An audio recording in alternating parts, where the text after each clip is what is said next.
Doctors Hospital. Peace of mind is important when life happens. Doctors Hospital. Always there for you. Call 949-6066. And Cayman Airways. Call them on 949-2311 to book your nonstop flights to Los Angeles and Panama. Kirk Market. Experience a world of choice. JN Money. From abroad to Yad. And Cineco. Keeping Cayman covered. We ask our listeners and viewers to avoid any statements or comments which are abusive, derogatory, malicious, or defamatory. Do not use indecent language or make any statement that is false or misleading. Call 1-800-534-8255, 949-6990, 949-8037, or WhatsApp us on 925-3261. Live from Radio Cayman Studio. This is For the Record with Orrett Connor. Hear from your government officials, independents, and the opposition on issues that matter to you. For the Record. Engage in an open dialogue between residents and lawmakers. With Orrett Connor. Informative, impartial, insightful. This is For the Record. And now, your host, Orrett Connor. Good morning, good morning, good morning, O land of soft, fresh breezes and verdant trees, so fair. Today is Monday, the 11th day of August, 2025, right here in the beautiful Cayman Islands. We do hope and we trust that everyone had a restful, peaceful, enjoyable weekend. Those of you who are on our roads, whether you're a pedestrian, a cyclist, or if you're operating any type of motorized vehicle, we ask you to please, please, please, please be extremely cautious. Ensure that you observe the rules of the road, because the life you save may just be your own. For those of you who are celebrating a birthday today, or if you've celebrated one over the past few days, we want to wish you a happy birthday or a happy belated birthday, whichever is applicable. And to remind you that the For the Record birthday shout-outs brought to you by Coca-Cola. Coca-Cola, proud to support your birthday shout-outs. Coca-Cola is available across the Cayman Islands. You should accept no substitutes. Share a Coke with someone special. Those of you who have lost loved ones, again, we want to express our sincere condolences to you. We hope and we trust that your faith will help to carry you through these extremely challenging times, and that the memories of your loved ones will be a blessing. In particular, again, this morning, we want to extend our sincere condolences to the family of the late Miss Reba Dilbert as well. You know, a cultural icon here in the Cayman Islands. Those of you who are ill and are either at home or at a medical facility here in the Cayman Islands or overseas, we want to wish you a speedy recovery. So, folks, I want to thank you for allowing Radio Cayman, and by extension For the Record, into your homes, into your vehicles as you traverse the busy roads of the Cayman Islands, into your places of work, wherever that may be. As you know, For the Record is a show produced by the staff and management of Radio Cayman, and it is geared towards keeping you abreast of issues as they arise and play out on the local, regional, and international scene. I have the distinct honor and pleasure of being your host. My name is Orrett Connor, and you're welcome to join me every Monday, Wednesday, and Friday from 7:30 a.m. until 10 a.m. During that period, our phone lines are open, of course. None other than that beautiful radio voice of Miss Susan Watson waiting to take your calls.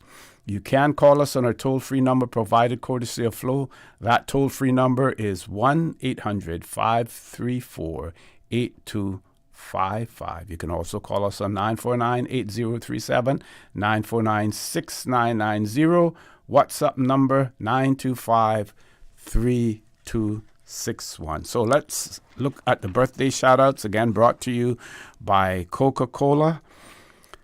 So we see that on yesterday, the 10th, Mr. Kenneth Ebanks celebrated his birthday. Ms. Carmen Borden celebrated her birthday.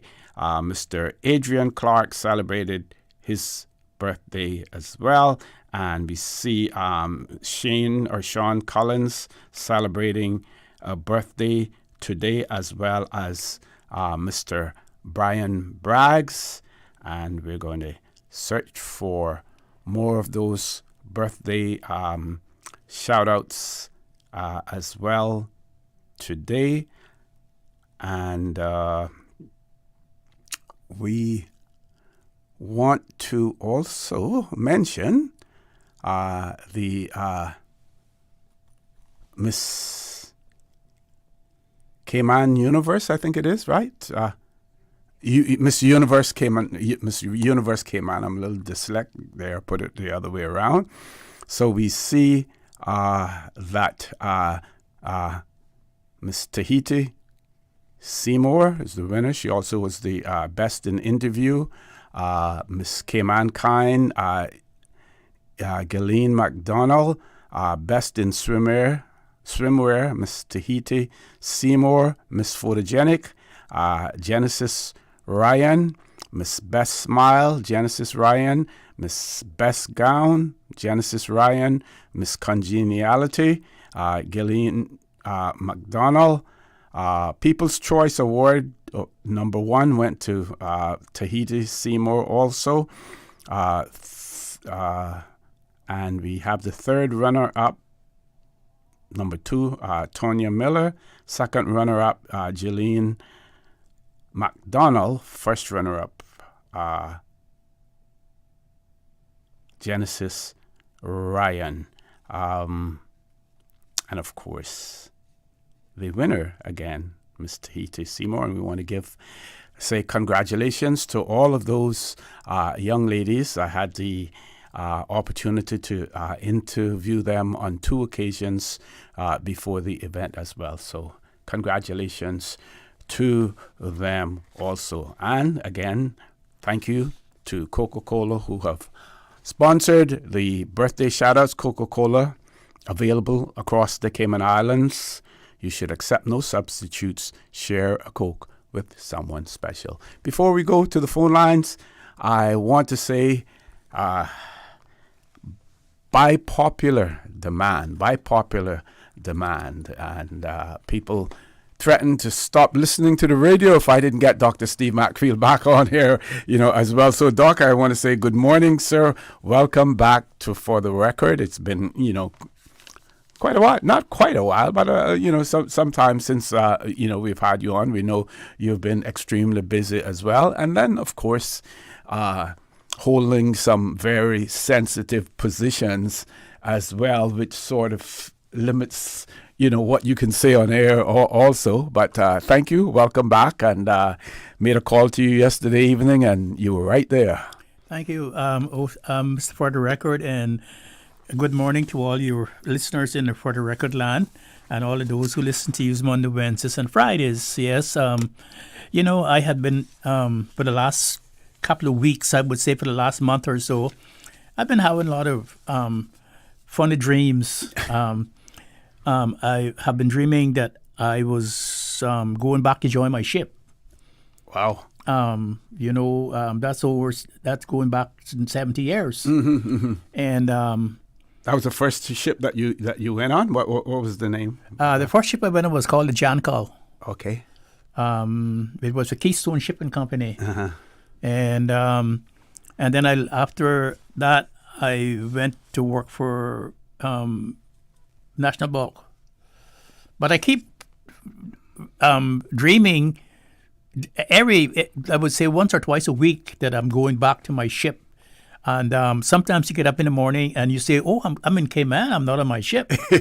And it feels like today coming back, joining my ship again and getting acquainted with my old shipmates. and that's what it feels like. Well, it's good. And especially I start having those feelings after my friend Ivan Farrington's birthday, the devil. Oh, yes. I saw the photographs of that. Yes, and I said something at his birthday, and one of the things I said was our experience on ship, and how we met and how we became friends for all of those years, from the cricket field to see and back and so forth. And it's good to reminisce about the old days. As I get older now, I realize that the old days were some of the best days that I've had, and I didn't know it then that they were some of the best days that I would be going through. Yeah. And so I'm so happy to be back with you and your friends and your listeners on the radio. Yes, and yes, you're extremely popular. Everyone thank talks about you being on the show and about your knowledge and everything. Yeah, I have been. I'm busy with because you know that I am the chairman of the Immigration Appeals Tribunal, and I also keep my law practice going, and I'm also on the board of governors of the University College of the Cayman Islands too. Do work there, and of course I'm getting older now. I don't have that great energy that I had many years ago. Well, you could have fooled me. Those old people say you could have fooled me. Yes. And when I get a chance this morning, I would like to speak to some things that I was in a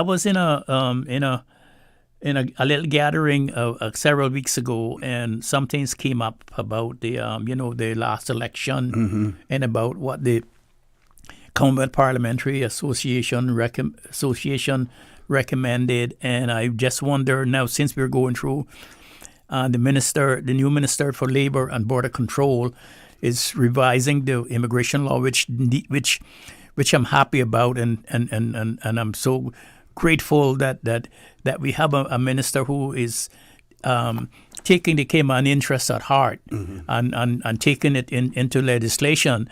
The interest into the legislature, into the parliament. I am so happy about that, and so I just wonder what about the other things that we need to do as well to protect the Caymanian.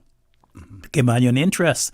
And then one of the things that came up also that we would like to talk about this morning, if you give me a chance, is about the campaign financing and about the people, the PPM, who breached the campaign financing regulations, and they had committed an offense. And I wonder what happened to that, because people are worried about that. Some people are saying if it had been me, this is what would happen, and they point to the fact that when you come as a tourist in the Cayman Islands and you have a bullet in your knapsack or something, and you go to court and you there's a slap on the hand, you fine $600 or $700, and then they send you on your way without any convictions. But if you're a Caymanian and you're found with the same thing, it's 7 to 8, 10 years in jail. And people are wondering, people are saying, listen, if I go to Miami and I carry a bullet in my suitcase or my knapsack, and they find it, they're not going to say, oh well, this is a tourist from Cayman, and he come over here to spend some money, and there we're gonna find him a $500 or $600 and then we're not going to put any conviction against him. They're gonna deport you and send you back to Cayman, and so forth. So these are some of the things that people were talking about with me, and trying to address the remedies for them and gathering. So those are some of the things that I would like to engage your listeners with this morning. Definitely.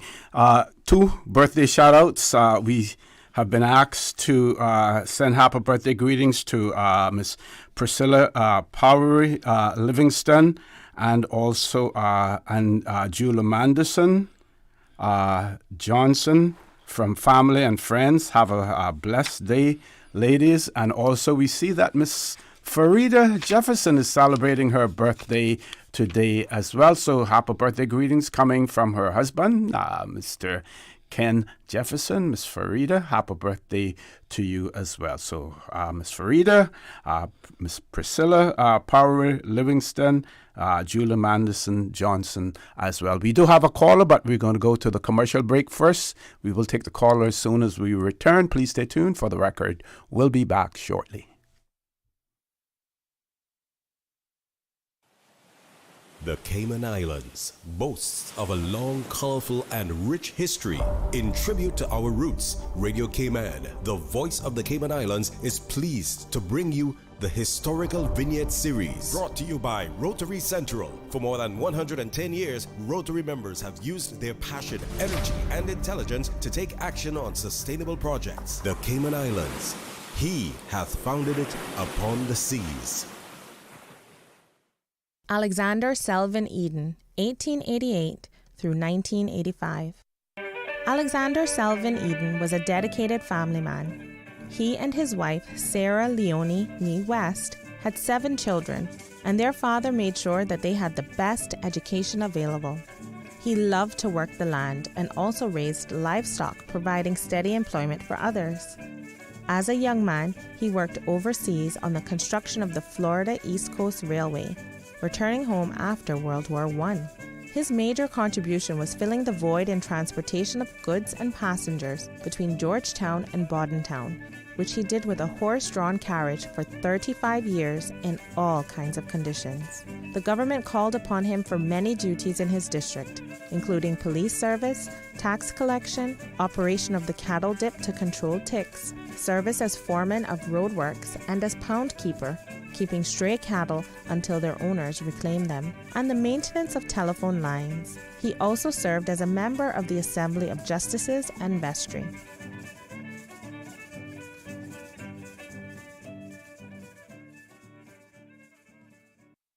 Radio Cayman's Historical Vignettes was brought to you by Rotary Central. For more than 110 years, Rotary members have used their passion, energy, and intelligence to take action on sustainable projects.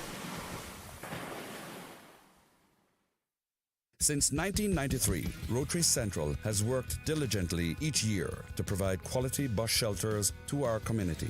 A traveling convenience to our school children, the elderly, young people going to work, guest workers, and visitors using the public bus. We, Rotary Central, help you, our advertisers, make it happen. Your marketing dollar travels a far way, positioning your message, your product, your services, your presence in over 83 bus shelters. Every dollar you spend, every advert you place helps to build another bus shelter, providing modest comfort for Cayman travelers. Reserve space now on the only billboard medium in the Cayman Islands. Email rotaryshelters@gmail.com. rotaryshelters@gmail.com. The Bus Shelters, a partner in community convenience.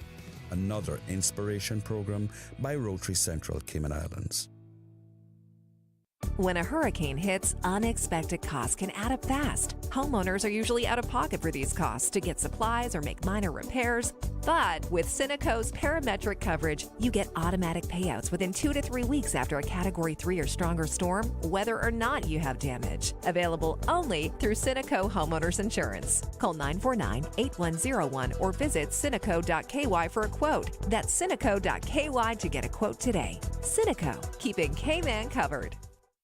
Can you imagine your home completely organized? At Brand Source Custom Closets, we can. We specialize in designing and building custom closets and storage units for any room in your home, including the garage. With tailored designs and custom LED lighting solutions to fit your lifestyle and budget, our Custom Closets expert is committed to enhancing the value of your home with a solution that is uniquely yours. Visit our showroom or call 623-6774 to schedule a no-obligation appointment with our design expert. Brand Source Custom Closets, 209 Dorsey Drive, Industrial Park.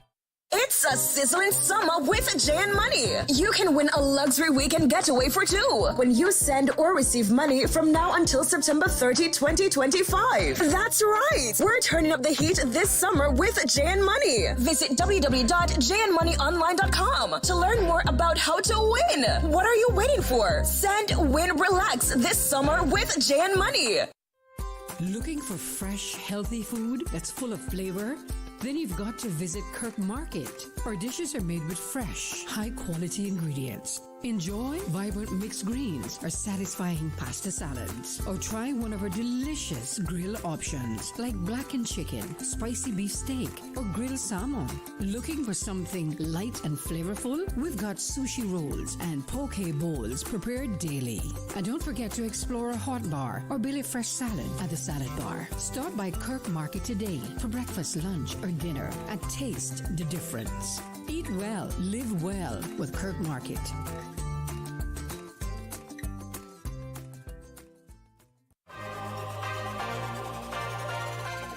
This summer, happiness is better when you share it. Coca-Cola invites you to share a Coke with someone special. Grab an ice-cold Coke and find a name. Maybe theirs, maybe yours, maybe a surprise. Because nothing says you matter like sharing a smile and a Coke. So who will you share a Coke with today? Find your name, find your friends, and share a Coke. Available now.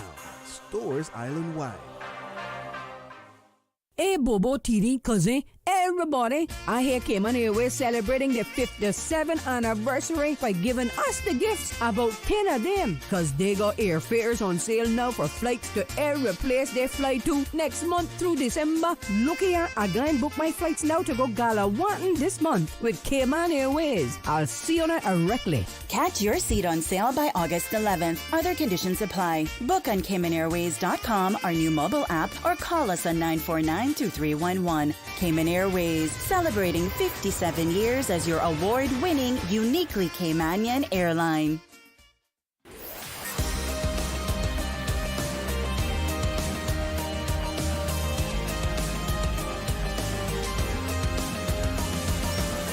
This is For the Record. Good morning. Welcome back to For the Record. My pleasure to have in the studio with me this morning none other than Dr. Steve McField. We do have a caller. Caller, good morning. Welcome to For the Record. Thanks for being so patient. Good morning, O.C. Connor. Good morning. Good morning. Yeah, and good morning to the Honorable Dr. McField there. Good morning, Lord Graham. Good to hear from you. Yeah, I don't have to say welcome back because you spend so much time with me and I spend so much time at your place. Yes, I do. That I don't have to say welcome back. It's Mr. Connor who have now find himself glued to the Radio Cayman microphone that he can't come over and associate with us no more. Yeah. We should have a meeting about that. Have a meeting concerning that. Yes. Careful now. I have my lawyer in the studio with me now. Yes. Yeah, but 2 hours after he leave there, he could be your lawyer, right? Yeah. Yeah, I'm so happy that he's there.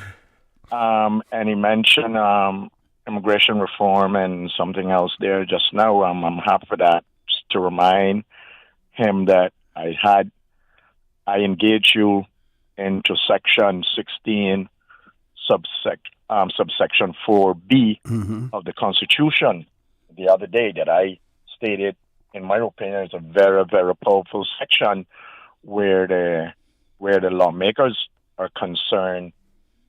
If they were instrumental or had the knowledge or the will or the courage to bring a law with that section, it would make them very powerful and they could do things that would bypass the discriminatory section. But I'm not sure if they have. I'm not even sure if they have. A lot of them have a constitution. I have my own constitution where I engage Dr. McField occasionally, even with family time. I will call him to help me understand a certain section. So I think that we need to. The document is not the greatest document that we could have, but there's sections in there that our elected members can use that they're not using. So I would like Dr. McField, maybe he can elaborate on that section that I quote. And then there's the other section where it don't allow, like a good friend of mine, a cousin, to stand for election just because when he was a teenager, he was not, I wouldn't say convicted because it wasn't like a trial. He just pleaded guilty of something that was deemed as dishonest. Now he living his whole entire life punishing for that. He didn't have a jail time. He didn't have to pay a fine, nothing like that. But just because of the wording in the Constitution, who says anything that is pertaining to dishonesty, that's a very, very large brush they're painting with there. But on the other hand, we have elected members who have been convicted of a more serious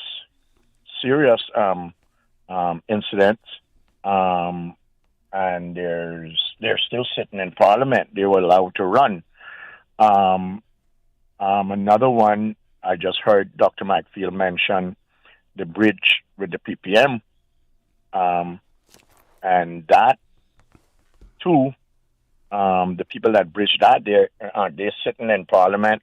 Most of the people that ran for them, 7 out of whatever the amount that had ran for election. So there we go. But of course, a final determination has to be made on that in terms of what we know that it has been breached.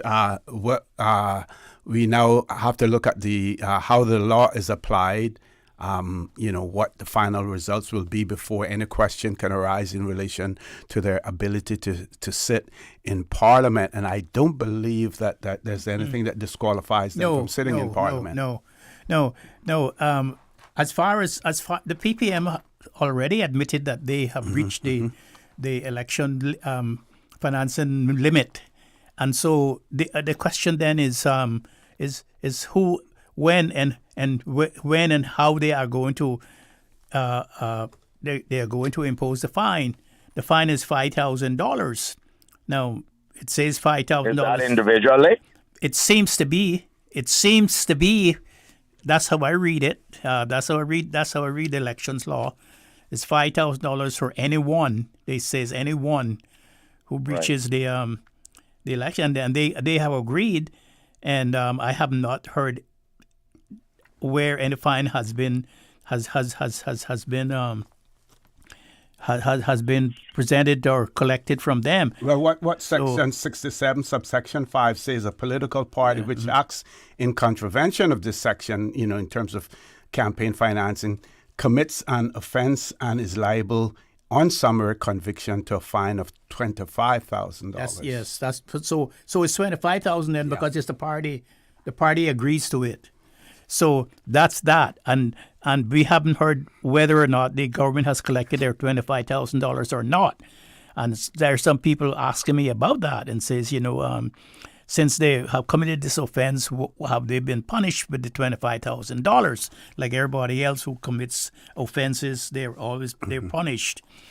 Well, I think it has been referred to. Is it the DPP or the Standards in Public Life? I don't know which one has been referred to. I'll double check and see. But Lord Graham, coming back to your query, Section 16 is this section in the Constitution, in the Bill of Rights that it deals with it. The opening words of the section deals with discrimination, and it says the government should not discriminate against a whole bunch of things and a whole bunch of people.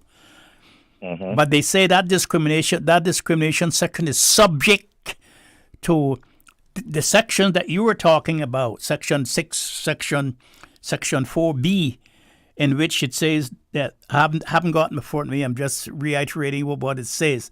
It says that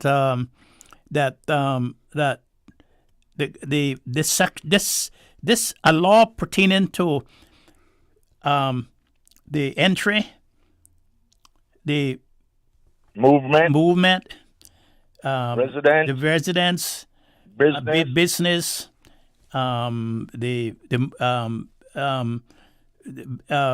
business and employment of anyone who is not Caymanian. Who is not Caymanian is not a discriminator. It cannot be discriminatory. It's not discrimination under the discrimination section, which is Section 1 of the law of the section. In other words, it gives the Cayman Islands people, government, cabinet, the complete control of what people can do when they come to Cayman Islands if they're not Caymanians. They can tell them where they can live, what jobs they can get, what business they can engage into, what they can do, and so forth. And you will notice that on many work permits, there are conditions on which the work permit is given to the worker. And I was saying to them some time ago, since you have this power and that you can impose conditions on anyone who comes to the country that is not Caymanian. School starts here. That is not Caymanian. What you should do, for example, to help prevent the proliferation of importation and sales of cars on the island, you should say that if you come on a work permit, you could put a condition on the work permit that you cannot buy or import a car unless you get Cabinet's permission. Okay. Gentlemen, I have to interrupt this good discussion because we have to go to our 8 o'clock news. But of course, the phone lines will be open with Dr. Steve McField here as well. And you heard some of the areas that he would like to speak about as well. Don't change that dial. Please stay tuned for the record. We'll be back immediately after the 8 o'clock news. Thank you, Mr. Connor. And studio time now is a minute after 8. Brought to you with kind compliments of Foster's. School starts here. Back to school equals back to busy, and Foster's has the food they need to fuel their day. Our lunchbox legends are bursting with nutrition and support like Taino fruit chips, organic juice boxes, protein packs, and all the fresh fruit they deserve. It's everything you need for breakfast on the run, getting recess ready, and the after-school heroes to keep the whole crew powered up. So fuel their focus with snacks that win every time. Check out our in-store school zones to make it easy to grab exactly what you need or shop online at fosters.ky/go. Foster's, where better snacks fuel stronger days. The voice of the Cayman Islands. 89.9 FM in Grand Cayman and 93.9 FM in Cayman Brac and Little Cayman. Silver wings shining in the sunlight. Radio Cayman. The 8 a.m. news is brought to you by ValueMed Pharmacy. Save time and order your prescription refills online at value-medpharmacy.com. VALU-medpharmacy.com. For today's biggest news. Radio Cayman, the voice of the Cayman Islands.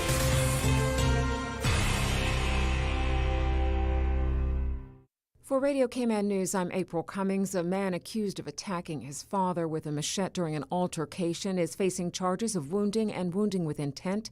Jesse Jerome Stewart is due to return to court in late August. In connection with the incident, he has not yet entered a plea. A man accused of rape in Savannah has pleaded not guilty in Grand Court. The Crown alleges that on October 25, 2024, Terrence Orlando Reed raped a woman at a residence in Savannah. Reed is on bail, but under conditions that include a curfew, no contact with the complainant, surrendering his passport, a stop order at all ports, and providing a local surety. His trial is due to begin on December 1st and is expected to last about 5 days. Also from the courts, a man charged with a Canal Point assault is due to stand trial later this year. Radio Cayman's Jevi Ebanks has more. Cameron Angelo McLean has been charged with inflicting grievous bodily harm on a woman on the 18th of January at a residence on Canal Point Road. He has pleaded not guilty. The court heard that his legal aid application is still pending. Mr. McLean is scheduled to stand trial on the 11th of November, with proceedings expected to last between 3 and 4 days. He remains on bail and is prohibited from contacting the complainant. Jevi Ebanks, Radio Cayman News. Thank you, Jevi. A new queen is crowned. Tahiti Seymour is the new Miss Universe Cayman Islands 2025. She was crowned on Saturday at the West End Grand Cayman 7 Mile Beach Resort and Spa. Tahiti will go on to represent the Cayman Islands at the 74th Miss Universe pageant, which will be held later this year in Thailand. She succeeds Reagan Reddy, last year's title holder. As part of her prize package, Tahiti receives a $70,000 3-year educational scholarship. The first runner-up was Genesis Ryan, and the second runner-up, Jolene McDonald. That is your local news. I'm April Cummings. Now to the BBC, 4 stories making headlines around the world. BBC News, I'm John Shea. The Colombian senator and presidential hopeful Miguel Uribe Turbay has died from wounds sustained when he was shot at a campaign rally in June. He'd been in hospital since the attack. James Reid reports. The shooting of Miguel Uribe Turbay shocked Colombia and revived fears of a return to the political violence of the 1980s, when several presidential candidates were assassinated. The 39-year-old conservative was campaigning in Bogotá when he was shot in the head.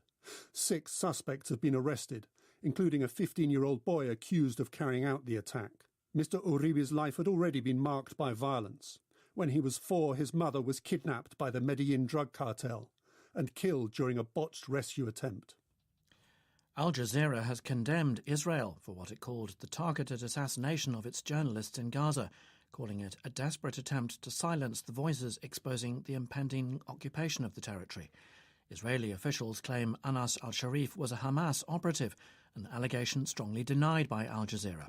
Yolande Nell reports from Jerusalem. The Israeli military says it has documents indicating that Anas al-Sharif was a Hamas operative who'd previously launched rockets at Israel. The BBC understands that he worked for a Hamas media team in Gaza before the war.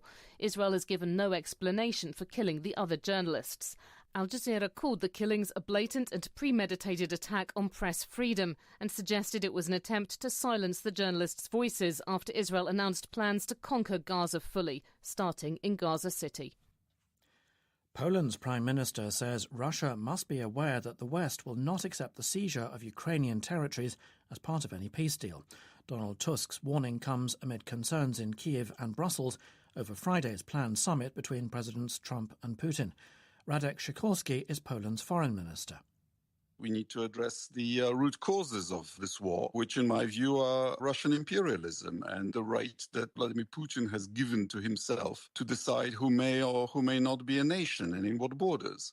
We need to sustain the Budapest Memorandum, the guarantees to Ukraine on independence and borders.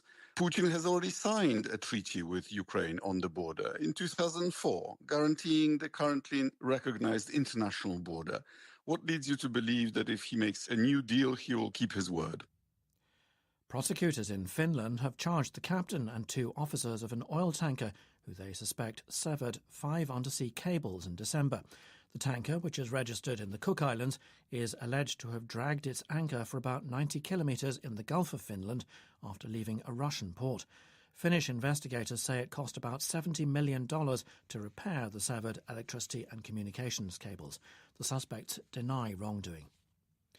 World News from the BBC.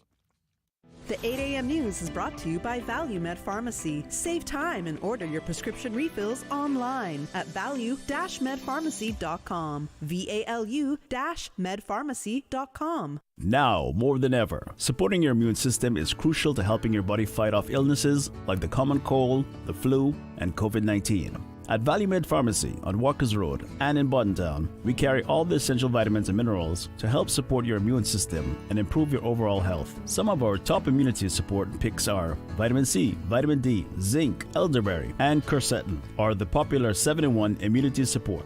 Our pharmacists are always on hand to help guide you and answer any questions. Visit ValueMed Pharmacy on Walkers Road or Buttontown. Live happy, live healthy with ValueMed Pharmacy.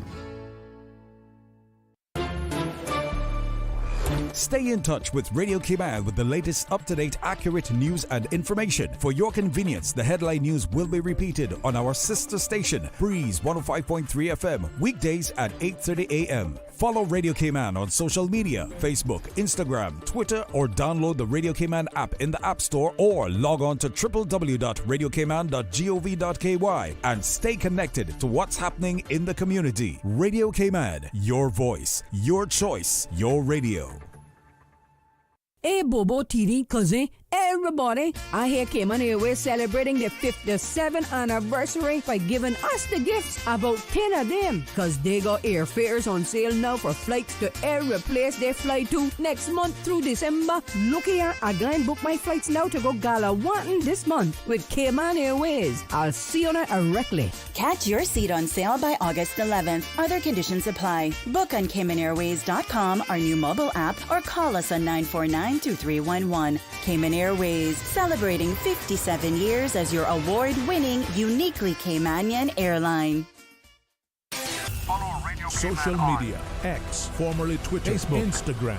Interact with our talk shows on YouTube. Download our official Radio Cayman app, or you can log on to our website, www.radiocayman.gov.ky. You can also add us to WhatsApp on 925-3261. All the latest information, breaking news, community events, and more. Radio Cayman. The 8 a.m. weather update brought to you by CG Britcay, where people come first.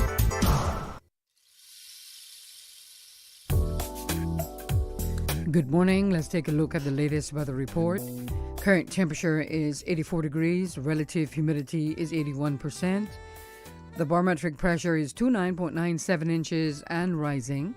The wind is east at 7 knots. Overnight low temperature was 80 degrees.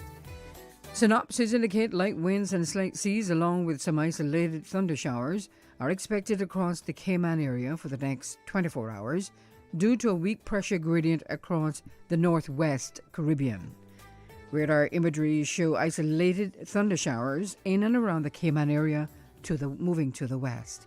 Now, the forecast for the Cayman Islands for today, calling for partly cloudy skies with a 30% chance of showers and thunder, and temperatures will be in the low 90s with a heat index near 106 degrees Fahrenheit. Your winds will be east to northeast at 5 to 10 knots, and seas will be slight with wave heights of 1 to 3 feet. Tonight, partly cloudy skies with a 30% chance of showers and possible thunder, and temperatures falling to the low 80s tonight. Your winds will be east to southeast at 5 to 10 knots, and seas will be slight with wave heights of 1 to 3 feet as well. Today's high tide will occur this morning at 10:45, low tide this afternoon at 4:33, and a high tide again tonight at 10:51. The sun will set this evening at 6:55 and will rise tomorrow morning at 6 minutes after 6. And the outlook is calling for similar weather conditions through Wednesday morning. And that's the very latest on your weather report. Hey folks, thanks for your patience. We'll be taking off very shortly. Should be wheels up in about 40 minutes. And due to a bumpy ride, snacks and beverage service has been suspended. AC is giving us some trouble. Sorry folks. And Wi-Fi is out. And so is the entertainment. Yeah, I'm sorry about the smell, folks. We are aware. I know. Just one more quick note. We are going to have to deplane. Come on! We're like the plane ride that isn't a nightmare. CG Britcay. Good like that. The 8 a.m. weather update brought to you by CG Britcay, where people come first.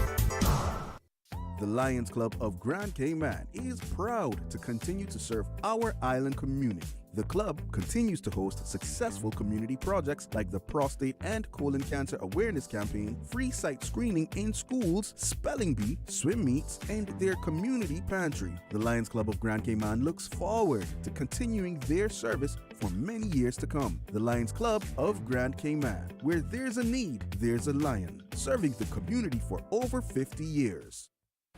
The traffic report is brought to you by Subway. Enjoy a delicious start to your day with breakfast from Subway.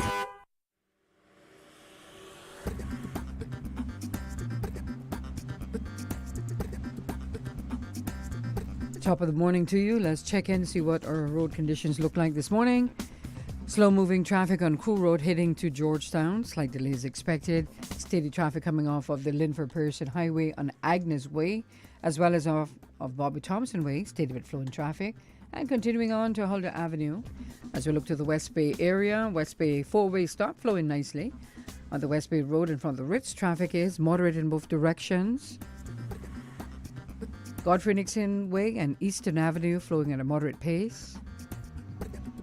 On the Linford Pearson Highway, steady bit flowing traffic. Further up on Shamrock Road, traffic is flowing at a good pace in both directions. If you've seen accidents or incidents, let us know by calling us at 949-6990. Join us again at about 10 minutes past 12. We'll give you another look at traffic.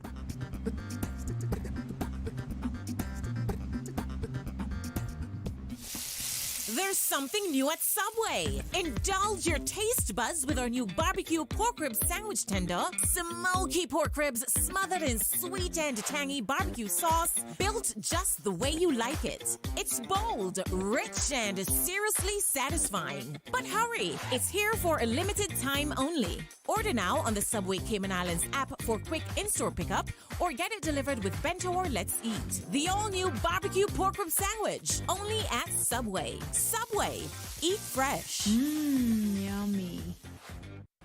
The traffic report is brought to you by Subway. Enjoy a delicious start to your day with breakfast from Subway. Tune in every Monday through Friday at 12 p.m. for Radio Cayman's Midday Newscast. Radio Cayman, the People's Station, your trusted official source for the latest news. The 12 p.m. news is proudly brought to you by Health City Cayman Islands. World-class healthcare within your reach. Healthcare Pharmacy, caring about your health for the past 25 years. Radio Cayman's premier health show. Alzheimer's and dementia, are they the same disorder? Yeah, I think that's a very important question. For the Health of It with Tara Bush. For the Health of It with Tara Bush. Is heard on Saturdays at 9:30 a.m. and on Wednesdays at 7 p.m. Brought to you by Healthcare Pharmacy in Grand Harbor, where they care about your health. Transfer and refill your prescription online. Visit healthcarepharmacy.KY or call 947-8900. Healthcare Pharmacy, now with a second location in Governor's Square. Healthcare Pharmacy, where they care about your health.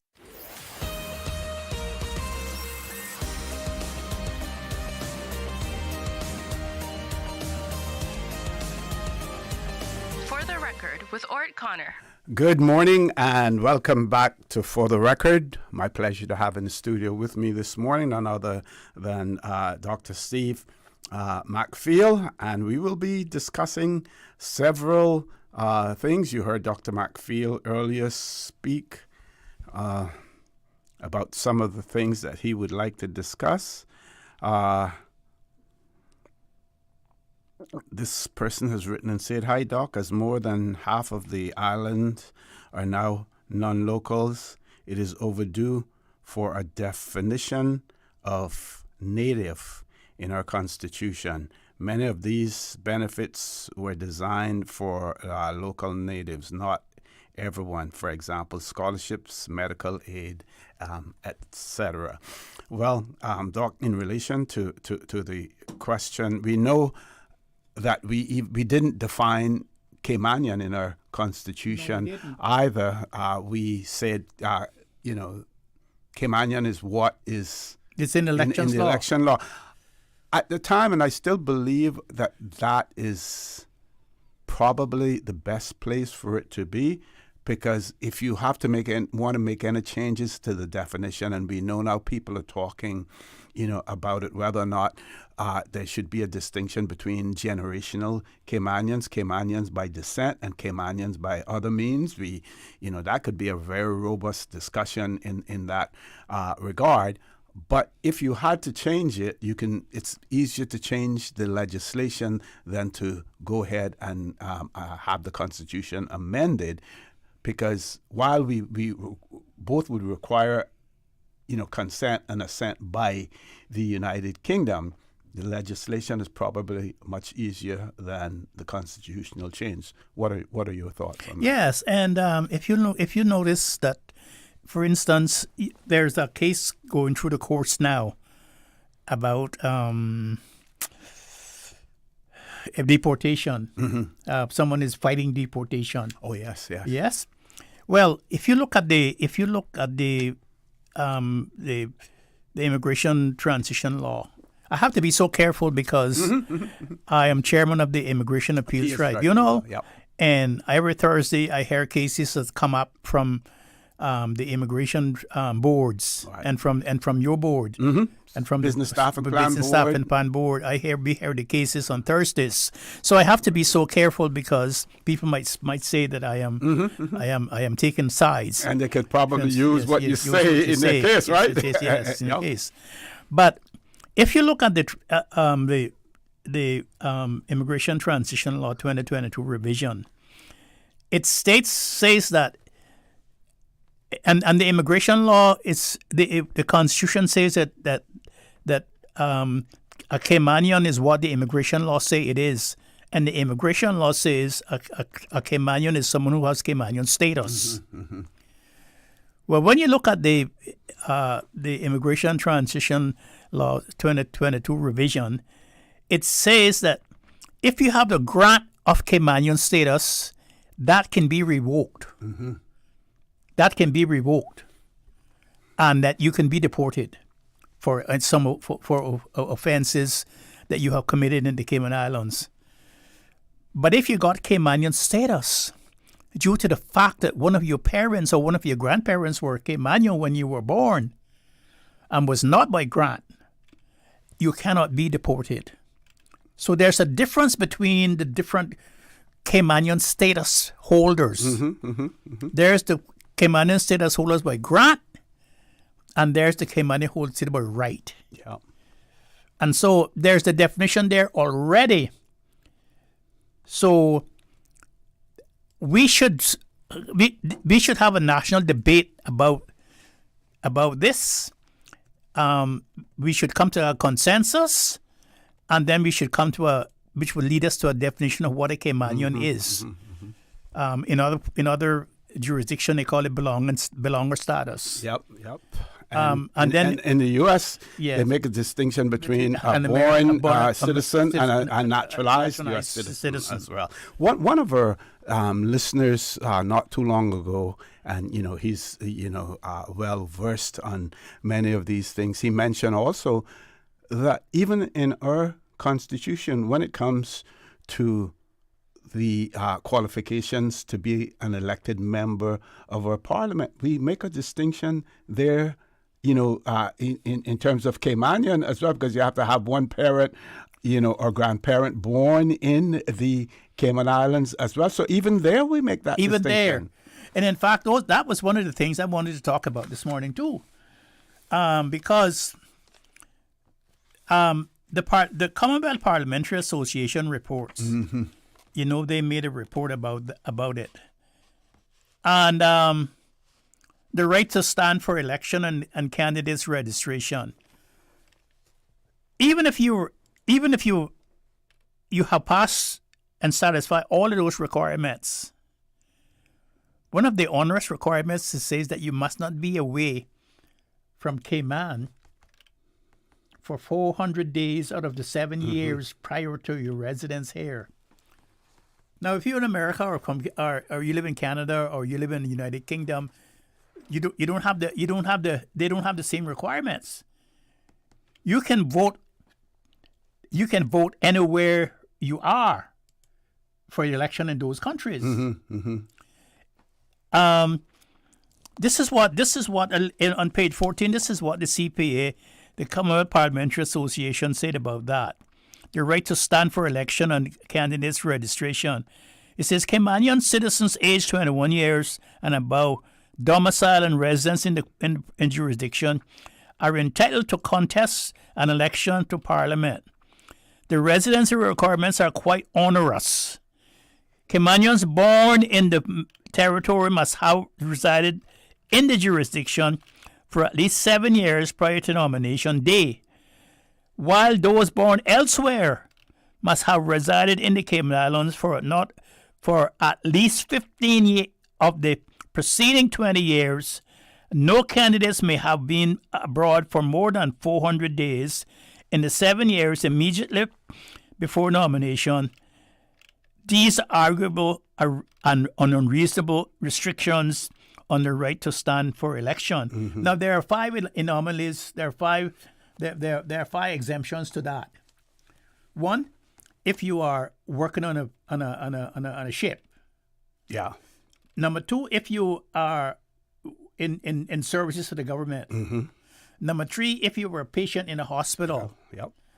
Number 4, if you are working on the airlines, on an airline. And number 5, if you are attending institution of higher learning. And you remember the famous Tower Rivers case. Right. With that. And it says, and it goes on to say, persons who have been sentenced to more than 12 months in prison or convicted of any offense involving or dishonesty are disqualified from membership of Parliament and accordingly disqualified from contesting elections. The Criminal Record Spent Conviction Law 2018 revision provides for expungement of criminal records after a subsequent crime-free period, but contains a specific exclusion preserving criminal records for disqualification from election. A review of this legislation is to be undertaken by the Law Reform Commission, which offers opportunity to consider extension of expungement to individuals who may wish to contest elections, enhancing the choice of candidates available to vote. Mm-hmm. Now, this is what Lord Graham was talking about when he called this morning earlier. This, for example, I go to A.L. Thompson. I am buying stuff for my house. I'm buying lumber. I'm buying nails. I'm buying screws. I'm buying locks. I'm buying all of these things. I pick up a box of screws that I actually am not sure that I want. I go to the counter and I don't pay for that. I don't pay for them. I forgot to pay for them. And I go outside. And later on, when they look at the cameras in the institutions, they see that I took the box of screws, but I didn't pay for them. And then they initiate prosecution against me. Mm-hmm. I go to court, and I said, yes, I took the screws, and I forgot to take the screws, so I plead guilty to taking the screws. Because I had the screws for 3 or 4 or 5 or 6 days a week. I didn't know that I had them. And of course, you know what the law of theft says. If you take something and you intend to dishonestly keep it, then you deprive the owner of it. Then you were theft. Then you were a thief. So the judge fines me $50. And I go about my way. Mm-hmm. So in a society, I am still looked on as somebody who is respectable. But when it comes to election, I can't stand for election. Mm-hmm. Mm-hmm. But then someone who molests a child or who did something really bad, got convicted and spent... And got convicted, they can stand for election. And as long as they didn't spend the 12 years in jail, they might get 6 months. They might get 9 months in prison. And 12 months, I suppose. 12 months. Yeah. 12 months in prison, as long as they don't get 12 months in prison. And then someone gets 12 months in prison, say for driving dangerously or careless driving where someone got killed in an accident, and they go to prison and they're sentenced for 18 months in jail, and they come back. Should they be disqualified from standing for member of parliament? Those are the questions that we should be asking. And those are the things that the Commonwealth Parliamentary Association saying that should be reviewed. Now I haven't heard anything since this, because this is the second Commonwealth Parliamentary Association recommendation that recommended that. And they say another disqualification from membership of Parliament is alleged allegiance to a foreign state. Effectively, dual citizenship actively requires acquired by a Caymanian. Holding public office of being bankrupt also disqualifies someone, as does legal certification to be insane, otherwise adjudged to be of unsound mind. Now, the question of dual citizenship, own allegiance and obedience to a foreign power or state, do you think that we should continue to keep in that? When so many Caymanians have double citizenship? Well, what we have seen is that there are jurisdictions that had similar language in their legislation, in their constitution, and they have changed it now to make it quite clear because, of course, you mentioned the Tara Rivers case. Yes. And there are many who believe that judgment was incorrect. That's right. And I think it would be certainly useful for us to look at that again, look at what other jurisdictions have done, decide what it is that we want. So if you were born in another country, no choice of your own. You were simply born there because your parents decided that's where they wanted to have your birth take place. You have no control over that, so it is not voluntary. And make a distinction between that and when you reach an adult age that you decide that you're going to acquire another citizenship. I think we need to make it quite clear.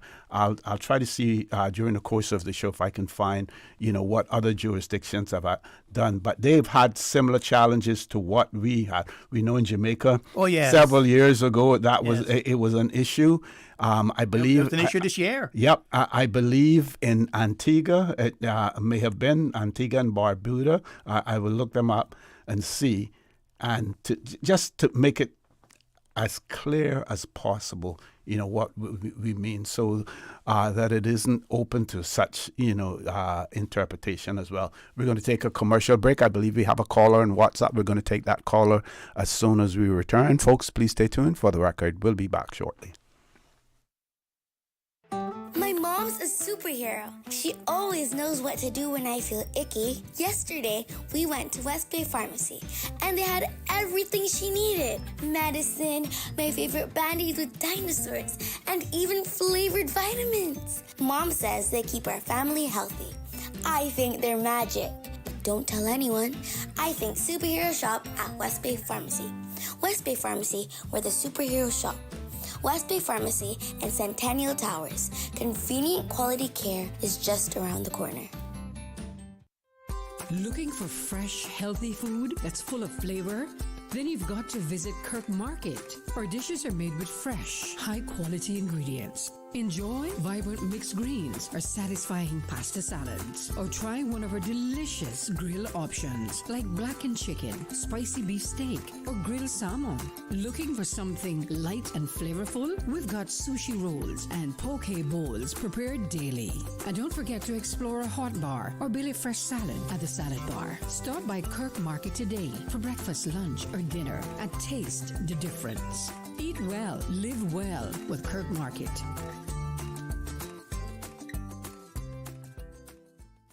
Hey, Bobo, TD, cousin, everybody. I hear Cayman Airways celebrating their 57th anniversary by giving us the gifts, about 10 of them. Because they got airfares on sale now for flights to every place they fly to next month through December. Look here, I gonna book my flights now to go Galawantan this month with Cayman Airways. I'll see you directly. Catch your seat on sale by August 11th. Other conditions apply. Book on CaymanAirways.com, our new mobile app, or call us on 949-2311. Cayman Airways, celebrating 57 years as your award-winning, uniquely Caymanian airline. Your dream home starts with a vision, and often inspiration is at the heart of that vision.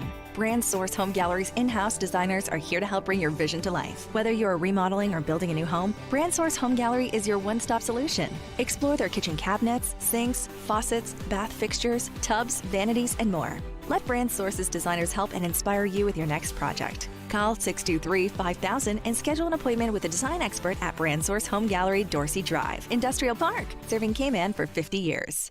Start. Stop. That's how long it takes to react to a child crossing the street. How long would it take you to apply the brakes? How long would it take the parents to forgive you? How long would it take you to forgive yourself? Slow down. Save a life. Not only theirs, but your own. Texting, speeding, and ignoring safety rules can cost lives. Visit gov.ky/road safety to learn more and help keep our roads safe.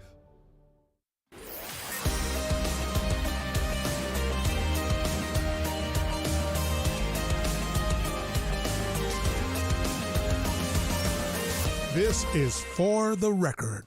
Good morning and welcome back to For the Record. We're going to the phone lines. WhatsApp caller. Caller, good morning. Welcome to For the Record. Good morning. Good morning. How are you? Okay. You? I'm good, thanks. Okay. Good morning to Dr. McField too. Good morning, sir. How are you? Okay, Mr. McField. You okay? Yes, I'm fine. Good. Okay. Well, when it comes to the cost of living in the Cayman Islands, we heard a lot of people running for election speaking about this. And they seem to all have the answers for it. And when it comes to the cost of living in the Cayman Islands, the government should not allow companies to do as they please because of greed. And especially when it comes to the future of our young people. If the government does not find the solutions when it comes to the cost of living is going to be the downfall of our young people. Thank you very much. Thank you. Thank you very much, caller. Thank you. Any comments on that? No. Okay. Back to you were talking about the CPA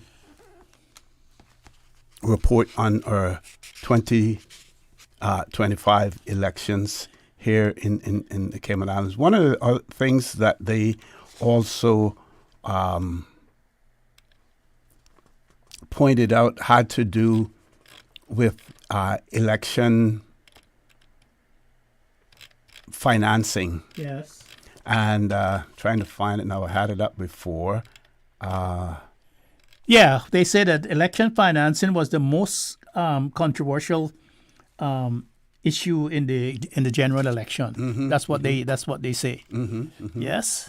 And then they point out that when it comes to financing, that only the successful candidates are required to make that report or to make those returns in relation to election financing, but the unsuccessful candidates are not required to do so. Now, when it comes to the spending part, if you go over the 40,000, they're not talking about the same thing. They're talking about how you acquired that, 40,000, the financing part of it. And you and I were talking off air. I guess one of the reasons why unsuccessful candidates, or the argument that could be used that unsuccessful candidates not be required to report it, is simply because if they're unsuccessful, which means that they're not in Parliament, yes, they can't really be influenced by anyone. Anyone, yes. That's right. And the Cayman Parliamentary Association observers were adamant about taking money from foreigners, from people who were not Caymanians, from people who were, and I guess they were talking about the oligarchies, the very wealthy people who financing elections.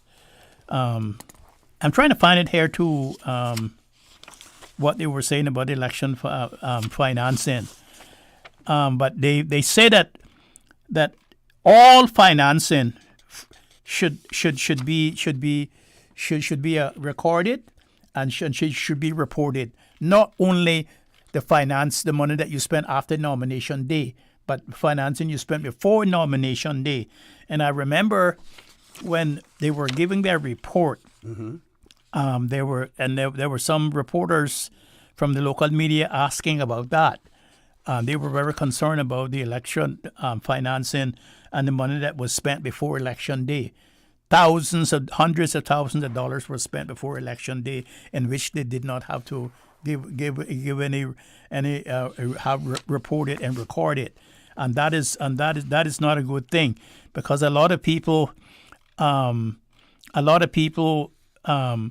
are accused of spending the money before nomination day, and therefore are not held accountable to all the money that they have raised and have spent. Yeah, what they said was campaign finance emerged as one of the most contentious issues among stakeholders who met with the mission. In the Cayman Islands, campaign finance regulations for general elections are governed by the Elections Act in Section 64 through Section 73, which outlines spending limits, election expenses, reporting requirements, and penalties for non-compliance. Whilst many stakeholders informed the mission that the campaigning unofficially began well before the nomination day, only expenditures during the official campaign period are registered. Donations over $10,000 must be declared, and campaign expenditure is limited to $40,000 per candidate during the official campaign period. Most candidates that the mission met with criticized this spending cap as outdated and insufficient. Given rising campaign costs, independent candidates also noted inequity, as political parties can spend $40,000 per candidate, amplifying their overall campaign capacity. Legally, candidates may receive donations from individuals and legal entities, including overseas donations, private donors, and political parties. International guidelines advise that political parties should be restricted in their ability to receive funding from foreign sources. Candidates cannot receive donations from the state or an anonymous source. Only successful candidates must submit a detailed return of all campaign expenditure to the supervisor of election within 35 days after the announcement of results. The supervisor publishes a summary of the declaration rather than a full overview, and this summary report is publicly accessible online and in person for inspection. While this requirement promotes a degree of post-election financial accountability, the current framework lacks critical mechanisms. Expenditures made before nomination day are not regulated or required to be reported, creating a transparency gap. This has raised concerns about stakeholders, as significant funds may be spent prior to the official campaign period, including on media printing, office space, and staffing. This significantly limits transparency and enforcement. And they say, while the election office is responsible for receiving the financial report, they do not have the power and capacity to investigate candidates' income and expenditure in detail. There is no designated body responsible for reviewing, validating, or investigating discrepancies in campaign finance declarations. The Commission for Standards in Public Life maintains a public register of interest, but there is no requirement for candidates or political parties to submit, publish, or have updated or audited reports, donations, or expenditure before polling day. So that's what they're saying. So in their conclusion, they basically say the Cayman Islands campaign finance laws lack transparency, accountability, and oversight, comprehensive regulation and enforcement, particularly outside the official campaign period and in referendum context. To promote transparency, ensure equity amongst candidates, and align with international best practice, legal reforms are needed. We need to heed that. Yeah, we need to heed it. We need to heed it, and I don't hear anything about it. Everything is gone silent. And they also talk about the disparity between the different districts and voters, the different districts. Okay. What we'll do, we'll touch on that when we return. We do have a caller, but we're going to take the commercial break first. We're going to ask the caller, hang in there. Quick commercial break. When we return, we will take your calls. Please stay tuned. For the record, we'll be back shortly. My mom's a superhero. She always knows what to do when I feel icky. Yesterday, we went to West Bay Pharmacy, and they had everything she needed. Medicine, my favorite Band-Aids with dinosaurs, and even flavored vitamins. Mom says they keep our family healthy. I think they're magic. Don't tell anyone. I think superhero shop at West Bay Pharmacy. West Bay Pharmacy, where the superhero shop. West Bay Pharmacy and Centennial Towers. Convenient quality care is just around the corner. It's a sizzling summer with J&. Money. You can win a luxury weekend getaway for two when you send or receive money from now until September 30, 2025. That's right. We're turning up the heat this summer with J&. Money. Visit www.jnmoneyonline.com to learn more about how to win. What are you waiting for? Send, win, relax this summer with J&. Money. Storms bring wind, rain, and unexpected costs to buy supplies, secure your home, or make minor repairs. Incidental expenses not covered by insurance. Until now, with Cineco's parametric coverage, you get automatic payouts within 2 to 3 weeks of a Category 3 or stronger hurricane, whether or not you have damage. Available only through Cineco's homeowners insurance. Visit Cineco.ky to get a quote today. Cineco, keeping Cayman covered. Hey, Bobo, TD, cousin, everybody. I hear Cayman Airways celebrating their 57th anniversary by giving us the gifts, about 10 of them. Because they got airfares on sale now for flights to every place they fly to next month through December. Look here, I go and book my flights now to go Galawantan this month with Cayman Airways. I'll see you directly. Catch your seat on sale by August 11th. Other conditions apply. Book on Caymanairways.com, our new mobile app, or call us on 949-2311. Cayman Airways, celebrating 57 years as your award-winning, uniquely Caymanian airline. At Kirk's Home Center, we can make your life much better. We got it all together. We got a great deal in store for you. From cookware to stereos, from power tools to plumbing supplies. Yeah, we got the best goods with the best price and a service to make you smile. Kirk's Home Center, we got a great deal in store for you.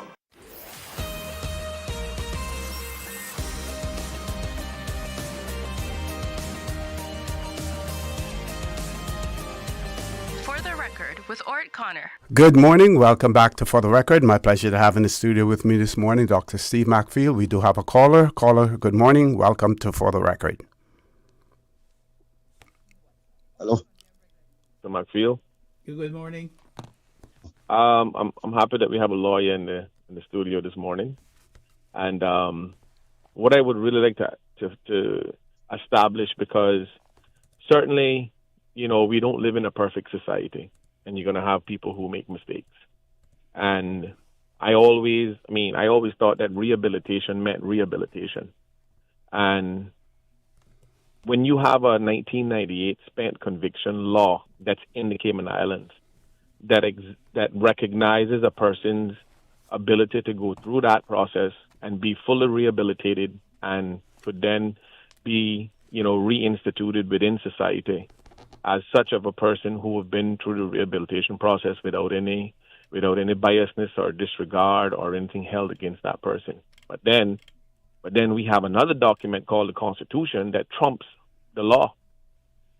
And I think that in clear English, we need to be very clear on what sort of motivations we want to encourage in our islands, because if you're going to tell a person that they can be fully rehabilitated and recognized under the law, and then on the other hand, they can also be discriminated and ruled against and held against them by way of Constitution. So how do we fix this problem, and are we going to sit back and allow these things to continue to happen? And it doesn't matter who or when, or it's a matter that it's a situation where one can use discretion. The system can use discretion on whether that person could be deemed rehabilitated or not. But when the law clearly defines that person is rehabilitated, and yet we have situations, and we've seen situations where politicians can manipulate Constitution in order to for their conveniences, and we've seen it happen across the globe. And we're not unique to human era. We're not unique to to all the things that come along with human beings. So, Mr. McField, how do we go about rectifying something like that is sitting? Because I checked the 1972 Constitution, and this condition of dishonesty to disqualify a person to run for election only was implemented in the 2009 revised copy of the Constitution. It wasn't in there before. So, and it's at the very end. And if you look in that section 62 of the new Constitution, you'll see in there where it was almost like an afterthought. They it was almost like an afterthought because it said anybody involving dishonesty. That's what it says. So how do we go? Because I understand that an amendment could fix that, but when you have a group of individuals who are afraid of something or someone, they would go to all lengths possible in order to institute or keep something in place to create that hindrance. But how can a person say that they're fully rehabilitated under the law, but the Constitution is contradicting that? I just don't understand.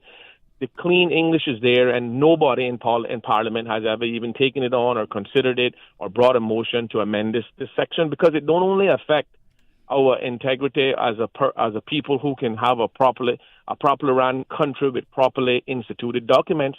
It also creates hindrance to individuals who fall under that umbrella.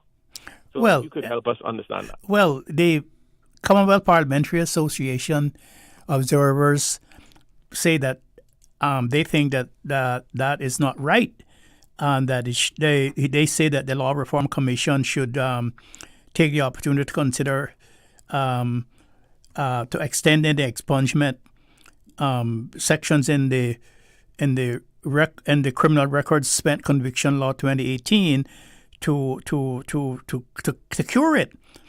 Once I think that there has to be public debate about it, whether it's right or wrong, but to me it doesn't seem that is being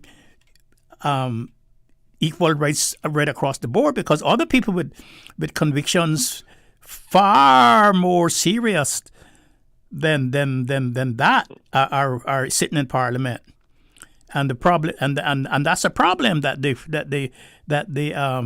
the Commonwealth Parliamentary Association observers probably saw themselves. If you notice that before the Criminal Records Spent Conviction Law 2018 revision was made, there was the rehabilitation of the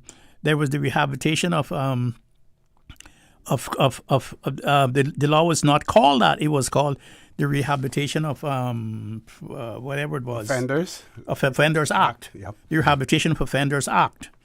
Now, under the Rehabilitation of Offenders Act, before this new law came into effect, it sat out a series of convictions and how many years it would take to have them spent. It laid that all out in the law and the regulations, and it says once you had met those years without offending again, the conviction was in law immediately spent, and that no one could say that you had a conviction, because that would be a criminal offense. Yeah. And it didn't take. You didn't have to do what this new law required now, that you have to apply to have your conviction expunged. The other law says once you have passed the threshold and you had not offended, that it was automatically expunged. And so when you went for your police record, it would say on the police record that you had no convictions against you. Once you had passed the number of months or years or whatever it was that you had to comply with, and so forth. But now, even when you do that, now you have to apply to the government board. There's some board or something you have to apply to see whether they are going to allow you now to have expungement of your conviction. So it's you. In other words, there's a double problem for you now to have your conviction expunged, even though when the law say that they should be expunged. Well, I can get a police record right now and says that I have no convictions against me for many years. Yes, I think, and that's one of the sticky points that I think need to be rectified. And you're absolutely right. I don't know why we're sitting on this, acting as if it's going to be a problem that's going to go away. Because at the end of the day, we're saying on one hand that we want you to be rehabilitated. In fact, we rehabilitated you and we're giving you a clean police record. However, there are certain areas in which you can't venture because you're not recognized as being a rehabilitated person. So we are continuing to allow this sort of thing to happen in our islands, and we know what the fix is. It's right there. You know, the 1998. Because when I read the 1998 spent conviction, it said in very clear English that once you have gone through this process, you are not to be held. It's not to be held against you in any platform, on any workplace, or any public office you can hold without it being held against you. But yet the Constitution trumps that and gives the magistrate the ability to use discretion to uphold the integrity of the Constitution and disregard the integrity of the law. And I think that's wrong. And listen to what the Parliamentary Association observer says. It says a review of this legislation is to be undertaken by the Law Reform Commission, which offers an opportunity to consider extension of expungement to individuals who may wish to contest elections, enhancing the choice of candidates available to voters. So even them acknowledge that, I'll put it this way again. Suppose I'm hungry and I go to Foster's and I steal a can of sardines, and I go outside and I eat it, and I get convicted for stealing some sardines because I was hungry and I didn't have the money to buy it, and I plead guilty and I go to court and they charge me $10. I got convicted. Would that prevent me from being a candidate for election? As it sits now, yes. Huh?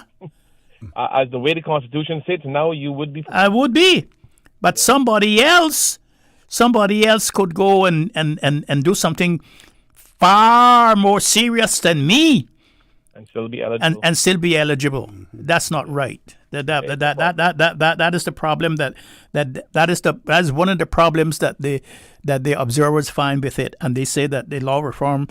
I don't know. It says a review of this legislation is to be undertaken by the Law Reform Commission. That means that there's something in the pipeline. Some review is going on or to be going or supposed to be going on, and I don't know what they mean by that. A review of this legislation is to be undertaken by the Law Reform Commission. So maybe we should apply to the Law Reform Commission, ask them what's the review. Yeah. And when, how long is it going on, and how if it's not going on, how long it's going to take before they come to the conclusion and hand it over to the government. I agree, and I suggest they do it pretty quick because it's going to affect a lot of people in the future, and it's going to create the hindrance. And you know, when you have policies or you have constitutions and laws that's supposed to help you progress, and then you have these situations where it's putting you in reverse. It'll demotivate people and make people do other things, and these things could easily be prevented by simply recognizing the laws at hand and fixing the problems. Because let me tell you. Let me go on and say what it says. Another disqualification from membership of the Parliament is allegiance to a foreign country or state. Effectively, dual citizenship actively required by a Caymanian. Holding a public office or being bankrupt also disqualifies someone as does legal certification to be insane or otherwise adjudged to be of unsound mind, according to Section 62 of the Constitution. Now, when you look at what Dr. Lockhart has said, and Dr. Lockhart has said this several years ago, that there are over 10,000 people in Cayman who has mental issues. Now, that was 2,000 years ago, and they're building houses already. Well, if that's right, and it means that nobody in Cayman in 10 year time are going to be able to stand for election. Caller? Stand for the Parliament. Thank you so much, Dr. McField, and I appreciate it. OC, thank you. Thank you very much for raising it as well. Very interesting conversation to have. We have to go to our 8 o'clock, 9 o'clock news or headline news. When we return, I believe we have one caller, but Doc, I have also found something from the election observers report in the Turks and Caicos Islands, and This they speak is about the Section People's Radio 40. Speaks about Section 49, one of their constitution, which disqualifies certain individuals who hold dual citizenship status, and I will share that with us as well. Folks, top of the hour headline news. Please stay tuned for the record. We'll be back shortly. From Radio Cayman's newsroom, this is Headlines. Local, regional, international news. The headline news is brought to you by Kirk Market and Health Services Authority.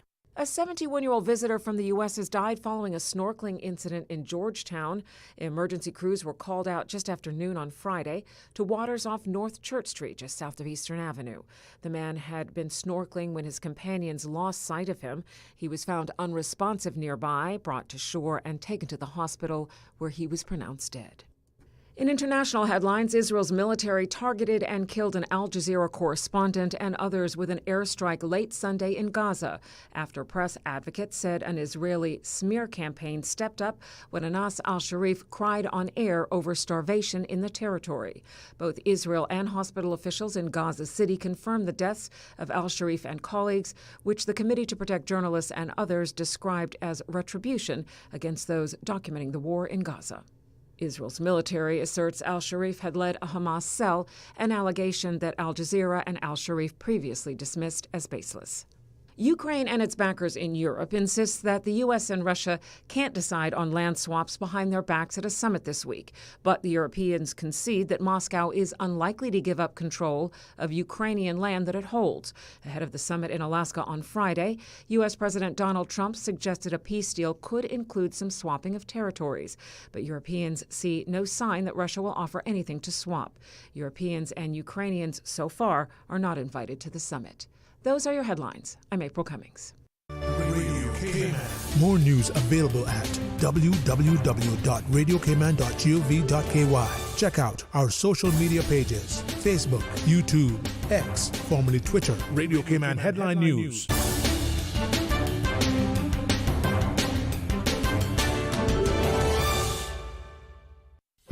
Do you have a healthcare question but not sure who to ask? Contact HSA's Patient Call Center to speak to one of our experienced clinical team members. We are here to answer your questions and help guide you through your healthcare journey. Need to make an appointment? Our team can help. Contact HSA at 949-8600 or email info@hsa.ky. At HSA, we are committed to caring for you.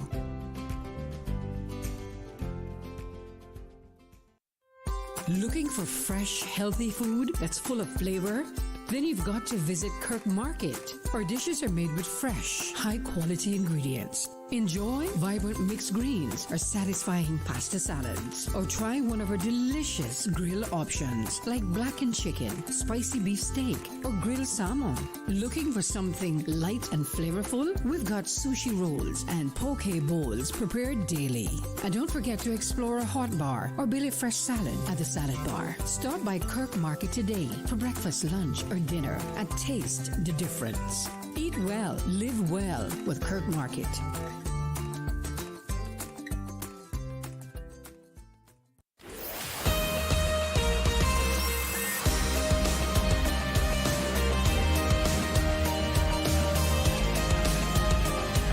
For the Record with Orrett Connor. Good morning. Welcome back to For the Record. In the studio with me this morning, Dr. Steve McField. We're going to a caller. I believe it's a WhatsApp caller. I'm Susan. Caller, good morning. Welcome to For the Record. Well, Miss O.C., you're almost speaking. Hey, morning. How are you? Blessings one day at a time. That's my philosophy. More to the guests. Miss OC. About 3-4 minutes into my style, right? Elaborating the tops after the election, right? And the acquisition lens, right, is option countenance of national vote now. That a week, that pending, that a week. Okay, Miss OC, obviously our sectors is tourism, finance, construction, last resort. And everything's stringent when it comes to finance, right? With fiduciary in trust, right? So if you're safe with it, transfer it or write it off, how it is. And I can't bother. Different, I beaten this hard to get them come, right, Miss OC? The printer vote, crucial, right? The plebiscite policy, right? We electorates on a political issue with a hard topic, simple. In the referral to the Law Reform Commission, you need to modernize, overhaul the streamline, right? It's antiquated, archaic, and outdated laws. You feel me? However, the cabinet presently, right, and henceforth, they need to align with regional norms, commonsensical under-indexing practices. Right? I heard you on Friday about you reading with the referendum, no cultivating. You feel me? So they need to allow cultivating and harvesting of X amount of herbs, plants per se for public exploitations. You understand? Because what happened to Mr. OC, and the lawyer, despite the nuances in distinctions and refinement, we just stop reciprocating and start necessitating. Right? Start necessitating. We're obliged to. You understand? They need to adhere to new policy to be, right? Sorry. You need to, instead of being incomplete, the electorate's individual or particular, you understand? You need to respect it. For either personal reasons or their relation with OC. The MPs need to prioritize the electorate's will, consider and recognize the outcome. Simple as that. I understand we always have tendency, like I said again, reciprocating back and forth. Right? And the new administration, you have to write it off, denounce it, or you inherit it. You understand? It's counterfactual, it's counter-narratives towards the point. So if you want to revert the government, or who would consider dictatorship, and the downfall is applications. You understand? So, like I say, Mr. OC, and the lawyer, the barrister, we need to wake up, smell the coffee brewing. None of brew, la, blah, blah, blah, brew. Get to the point. You understand? Because the vague degree is unintelligible, it's official, and undetermined. That's simple as the hard thing. Yep. Because Mr. OC, give me 30 seconds. Most of the voters that vote for that, we vetting our front towards that. You understand? And people on white collar jobs on certain levels. You understand? Hammer to that. Okay? This was a good day. Thank you, Brambo. You do the same as well. Let's grab the next caller. Caller, good morning. Welcome to For the Record. Good morning, OC. Morning. How are you? I'm good. Good morning, Doc. How you doing? That is the action man. Yeah. So they see that was Dan too. Yes. Doc. Yes. How you guys doing? Good. Thanks. We're And okay. yourself? Yes. All right. Listen, two things I would like to comment on. I hear you all discussing the CPA observers report, and as it relates to dishonesty and that the Law Reform Commission is going to review that. That's what it says. Yeah, and they're wrong because Law Reform Commission can't review that until there is a constitutional change to say, like the Cayman definition of Caymanian as defined by law. So the Constitution said dishonesty, and the Hello? Hello? Yes. We lost you there for a second. You may want to repeat what you said. No, I'm saying the Constitution merely says dishonesty. And the Penal Code defines dishonesty, theft, fraud, whatnot. All of those are dishonest acts. So if you commit any of them, regardless of where you are in the world, the Constitution goes on to say that. Anyway, it doesn't contain it to the Cayman Islands. It says anywhere. So before the Law Reform Commission can review and make recommendations on how to change it in law, the Constitution has to be changed. So I don't know why the observers did not notice that, because that is a serious matter. The Law Reform Commission has no recommendations to make. That is a political matter for the people of this country to determine what their constitution contains. So first of all, we need now the Constitution can be changed to say dishonesty as defined by law, or remove dishonesty altogether, and or just make it general convictions. Yeah, and then you can do it in law. But you first of all have to change the Constitution. So I want to ask you, Action Man. What is your opinion? Would that be a major change or a minor change of the Constitution?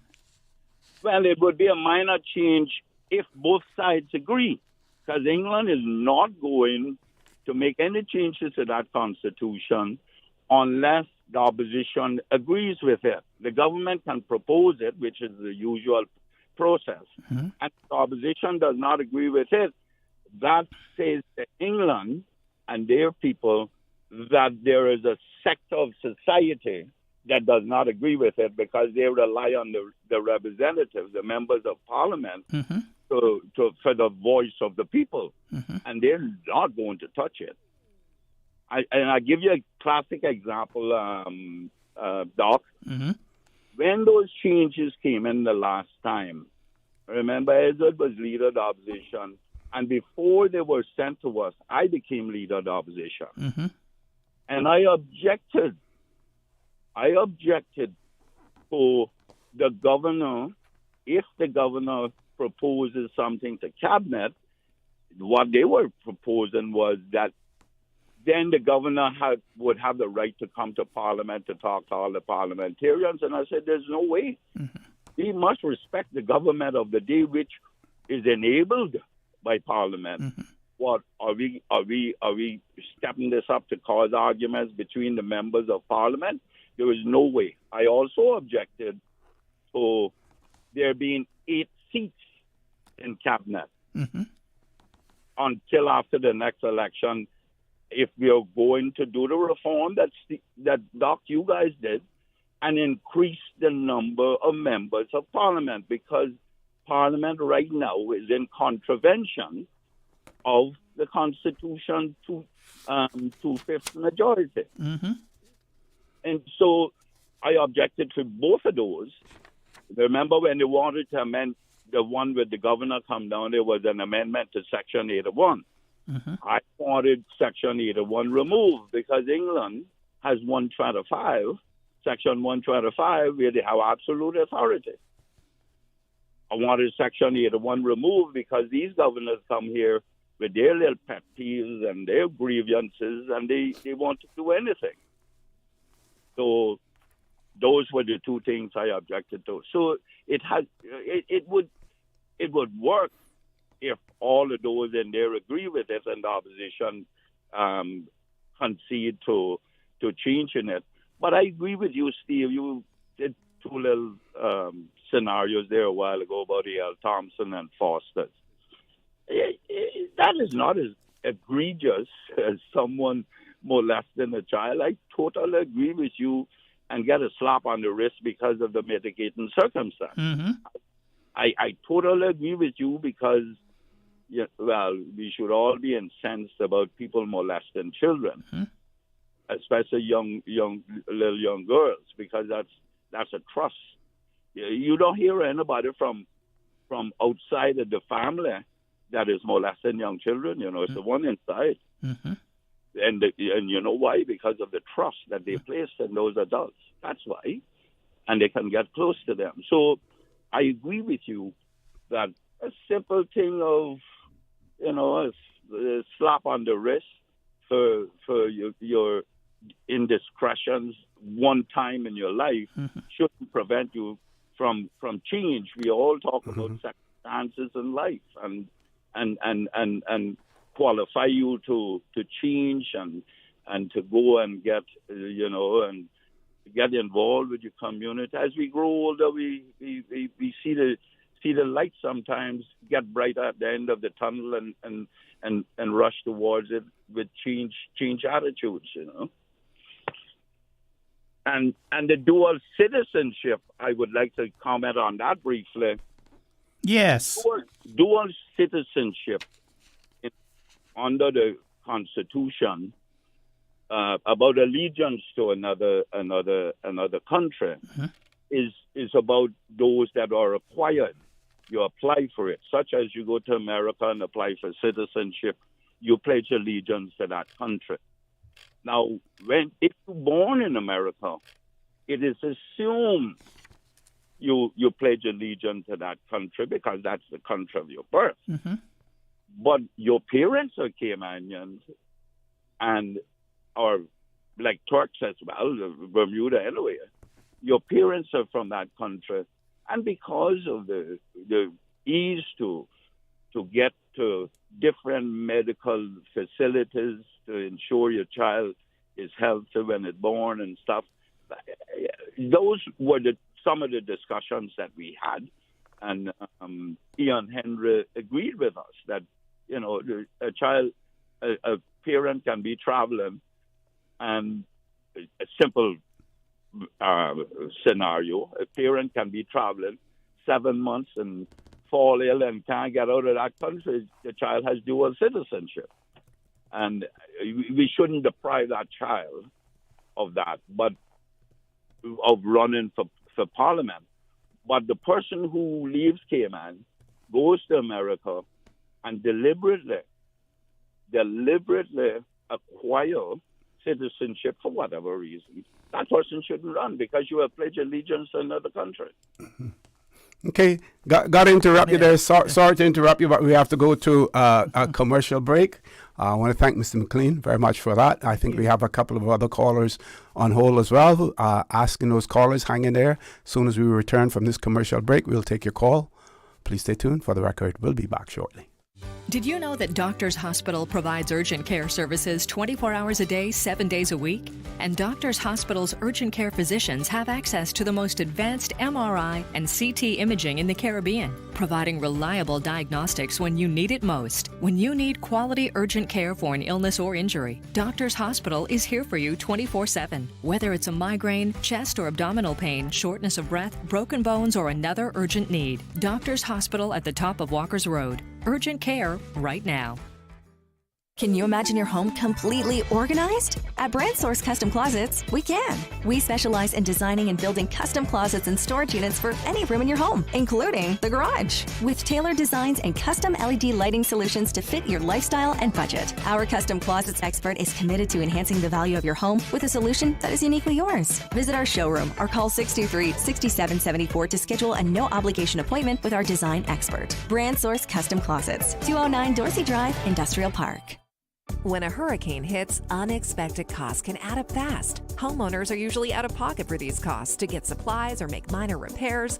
But with Cineco's parametric coverage, you get automatic payouts within 2 to 3 weeks after a Category 3 or stronger storm, whether or not you have damage. Available only through Cineco Homeowners Insurance. Call 949-8101 or visit Cineco.ky for a quote. That's Cineco.ky to get a quote today. Cineco, keeping Cayman covered. My mom Mom's a superhero. She always knows what to do when I feel icky. Yesterday, we went to West Bay Pharmacy, and they had everything she needed. Medicine, my favorite band-aids with dinosaurs, and even flavored vitamins. Mom says they keep our family healthy. I think they're magic. But don't tell anyone. I think superhero shop at West Bay Pharmacy. West Bay Pharmacy, where the superhero shop. West Bay Pharmacy and Centennial Towers. Convenient quality care is just around the corner. There's nothing more important than your health, and seeking expert healthcare with physicians you can trust is what you deserve. UHealth, the University of Miami Health System, offers peace of mind to you and your family with a first-class experience. Our patient coordinators assist with everything you need before, during, and after your stay with us. As South Florida's only academic-based health system, UHealth offers cutting-edge treatment, compassionate care, and life-changing results just a flight away. Learn more at umiamihealth.org/international.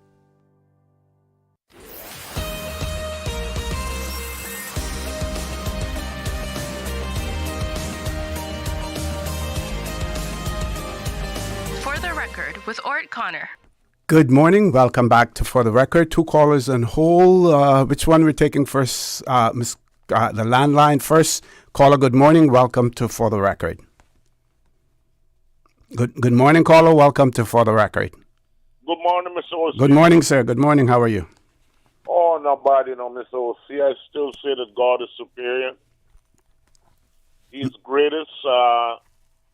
Matters not what Dr. Lockhart say about all these mentally ill people in Cayman. The word comes from God. What God says is so. We cannot allow people to come here and tell us that we fool. And I'm sick and tired of hearing about it. Mr. O.C., there are very brilliant people in Cayman, very smart Caymanians, who some people come here and seem to believe that we fool. And the same man that they believe fool is running circles all around them. In my opinion, as far as I'm concerned, they need to have a change of leadership, and that mentally ill thing anyhow. Put some Caymanians there. I'm telling them to put them there, and we would see some different numbers. Because I don't understand how all of a sudden the last couple of years so many people mentally ill. As soon as people put their hands on them, and then they're talking about you got financial problem. Next thing you know, you're walking around like you're fool, and your life change and all these, because you're using drugs, you're mentally ill, and you're drinking beer, you're mentally ill. We got to shut these things out, because we can't afford for our people to be destroyed. People coming here and talking about they doctor this and doctor that. Well, what about our Caymanian doctors? Yeah, once they're qualified, in the area, certainly, we would want to have them in place. Caller, thank you very much for that. Before we go to the next caller, Doc, I'm going to just read this, and then when we take the mic back over, we can answer it. This person says, if a criminal record is expunged in the Cayman Islands after a certain period without further convictions, is it still necessary to answer yes to having been convicted when applying for a U.S. visa? And is there any legal way around it? They go on to say, because we all know that a lot of people in the Cayman Islands have been convicted, but now their records are expunged, and they will answer no to have you ever been convicted of a criminal offense. But when you answer yes, then you cannot get a visa. The person says they're just trying to figure out if there is a way around this particular issue and this question, if it's possible to enter the U.S. after a conviction has been expunged.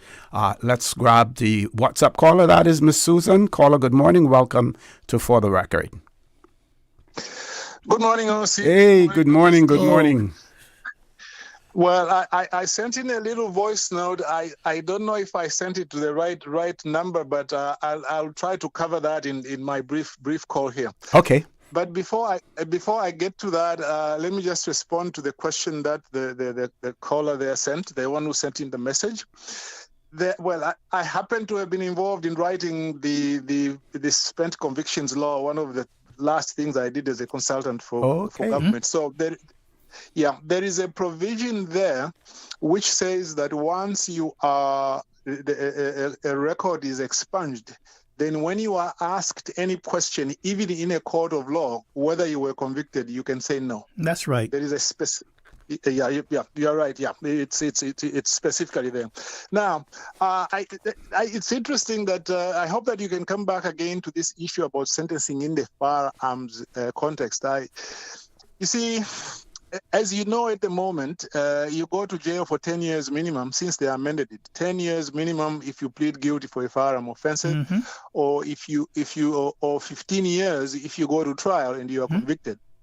And yet we're having these situations where some people are not going to jail and are paying a few $100s fine.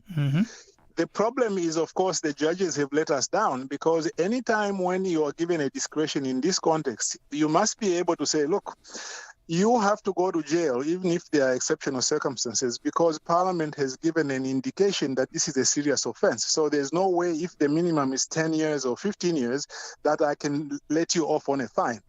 But that's not going to happen because the judges don't agree with this law anyway. How to fix it, though, is to be able to say that even if you have exceptional circumstances, there must be a second minimum. So in other words, you have pleaded guilty, yes. You should normally get 10 years, yes. There are exceptional circumstances, yes. The law should say, in that case, your minimum, because of external exceptional circumstances, is 5 years. Then you take the discretion out of the court. At the moment, you are having a situation where two people are guilty as hell. One goes to jail for 10, 15 years, and then the other one is virtually acquitted, because being fined is virtually being acquitted. And then the way the law is applied is that you can be sure if you are a Caymanian, you will go to jail. If you are not a Caymanian, you will not go to jail. That is totally ridiculous. Now, second and last point, a more generalized point. You see, this whole thing about sentencing is, I think we need to get away from the old thinking that if you were found guilty of one little offense, then you are a dishonest person. You cannot be trusted. You can't run for office. We should get away from all that, because today in Cayman, probably everybody who lives in Cayman today has committed an offense at some point. And maybe up to 2/3, maybe 3/4 have committed an offense for which they could go to jail or could have gone to jail. And let me just explain how you see, in Ontario, they used to have this thing that whenever you ask for a police report, basically, if you are looking for a job, say, as to mow a lawn, for example, when you went to the police, they had to say that you were convicted, for example, of a little assault which took place in a bar. And the people said, look, you can't continue to do this because, I mean, what is the connection between that little offense and mowing a lawn?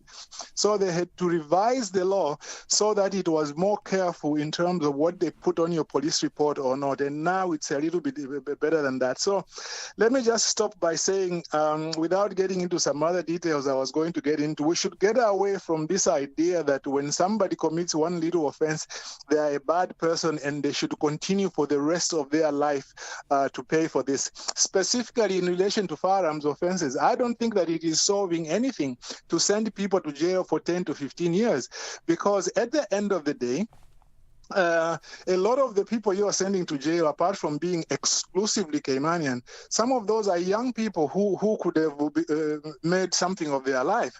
And apparently it is based on the fact that when you are found with a firearm, you must be a criminal who has been killing people and so on, so as if they should punish you now for everything that they imagine that you might have done.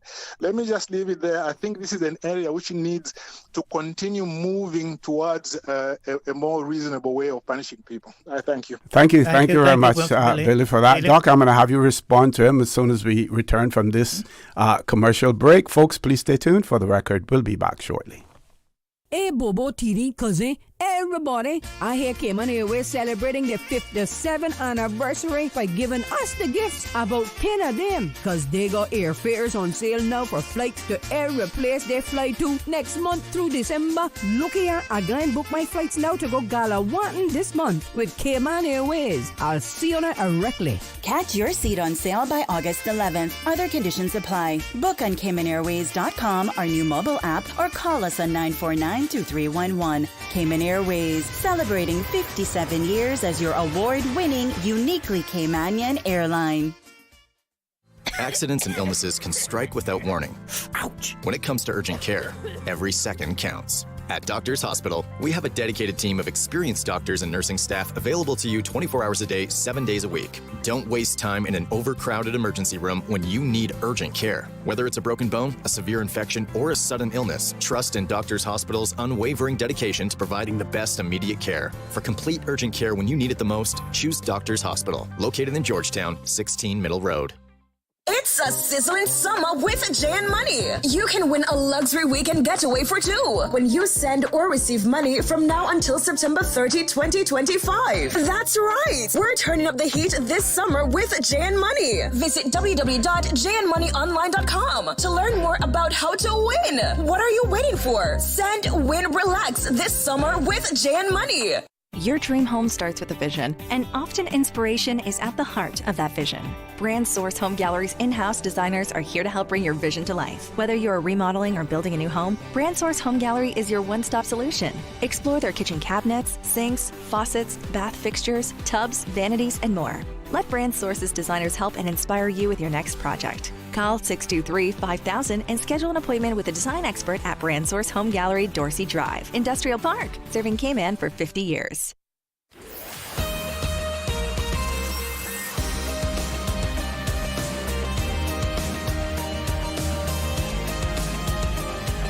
For the Record with Orrett Connor. Good morning. Welcome back to For the Record. My pleasure to have in the studio with me this morning Dr. Steve McField. Doc, I want to give you an opportunity to respond to anyone in relation to, respond to what your colleague, Mr. Yeah, Mr. Billy Samamba. is completely Yes. right. And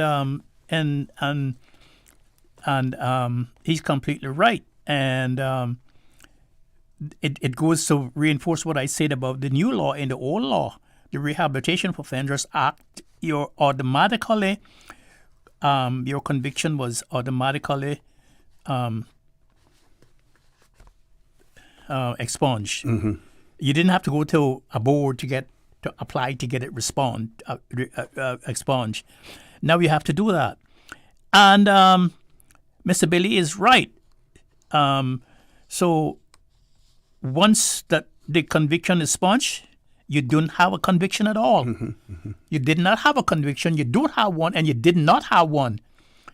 And that's what the law says. If someone mentioned that you had one, that's they have committed an offense, and you can get remedy for that. Mm-hmm. Mm-hmm. So Mr. Billy is right about that, and Mr. Billy is right about the fact that these things seems to be some old antiquated colonial things that we need to get away from. And in relation to the lady the person who called about the visa, the use of visa, yeah, they actually wrote in. Mm-hmm. I would say no. If my law says that I don't have a conviction, why should I bow to your law to say that I do? I don't have a conviction. If they don't want to give the visa, that's fine. I mean, why would you say yes and then you got the visa denied, and then you have to explain all the stuff? They're not going to give it to you anyway. Yeah. So it's a hard one. What that application does is put you between the devil and the deep blue sea. The deep blue sea. Yep. Rock in a hard place. Mm-hmm, mm-hmm. And I know some people refuse to answer the questions, and they say to hell with it. They're not going to answer the questions. I don't know how many countries have that in their applications. Because they don't even ask you to say if you say yes. Explain. You know, exactly. You don't get the opportunity to do that. No. Like in our immigration law, if they ask you that, they say explain. We say explain to you because we want there could be an explanation. Yes. And which we can use your discretion. Use the discretion. Yes. Yeah. Okay. We have another caller on the landline. Caller, good morning. Welcome to For the Record. Morning, Jose. Morning. Morning, Dr. Steve, the Encyclopedia, living legend. Good morning, sir. Yeah, no, I'll be down to the nitty-gritty now. I got to give you a joke, sir. Yes. I got caught just before my 60th birthday. Planting marijuana and different ganja. And I went to court for it. Was convicted. Now, just after that, I ran for election, and I got 107 votes because I can't beat for the ganja.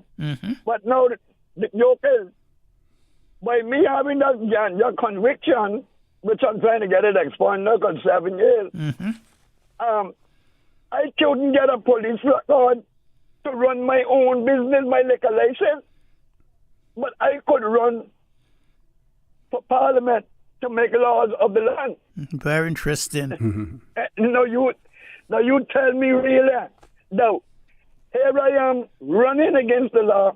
I mean, running for the country to make laws, convicted for ganja, which is against the law. But now, like you say, if I stole somebody's bicycle when I was 18, that can stop me from running. I mean, no.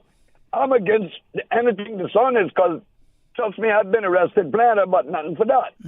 But I have been arrested for a lot more things than stealing a bicycle because I used to walk up down Georgetown shooting guns. Right? I mean, everybody know that. So, I don't know about these laws. I mean, we need to look at this thing to say, listen to me.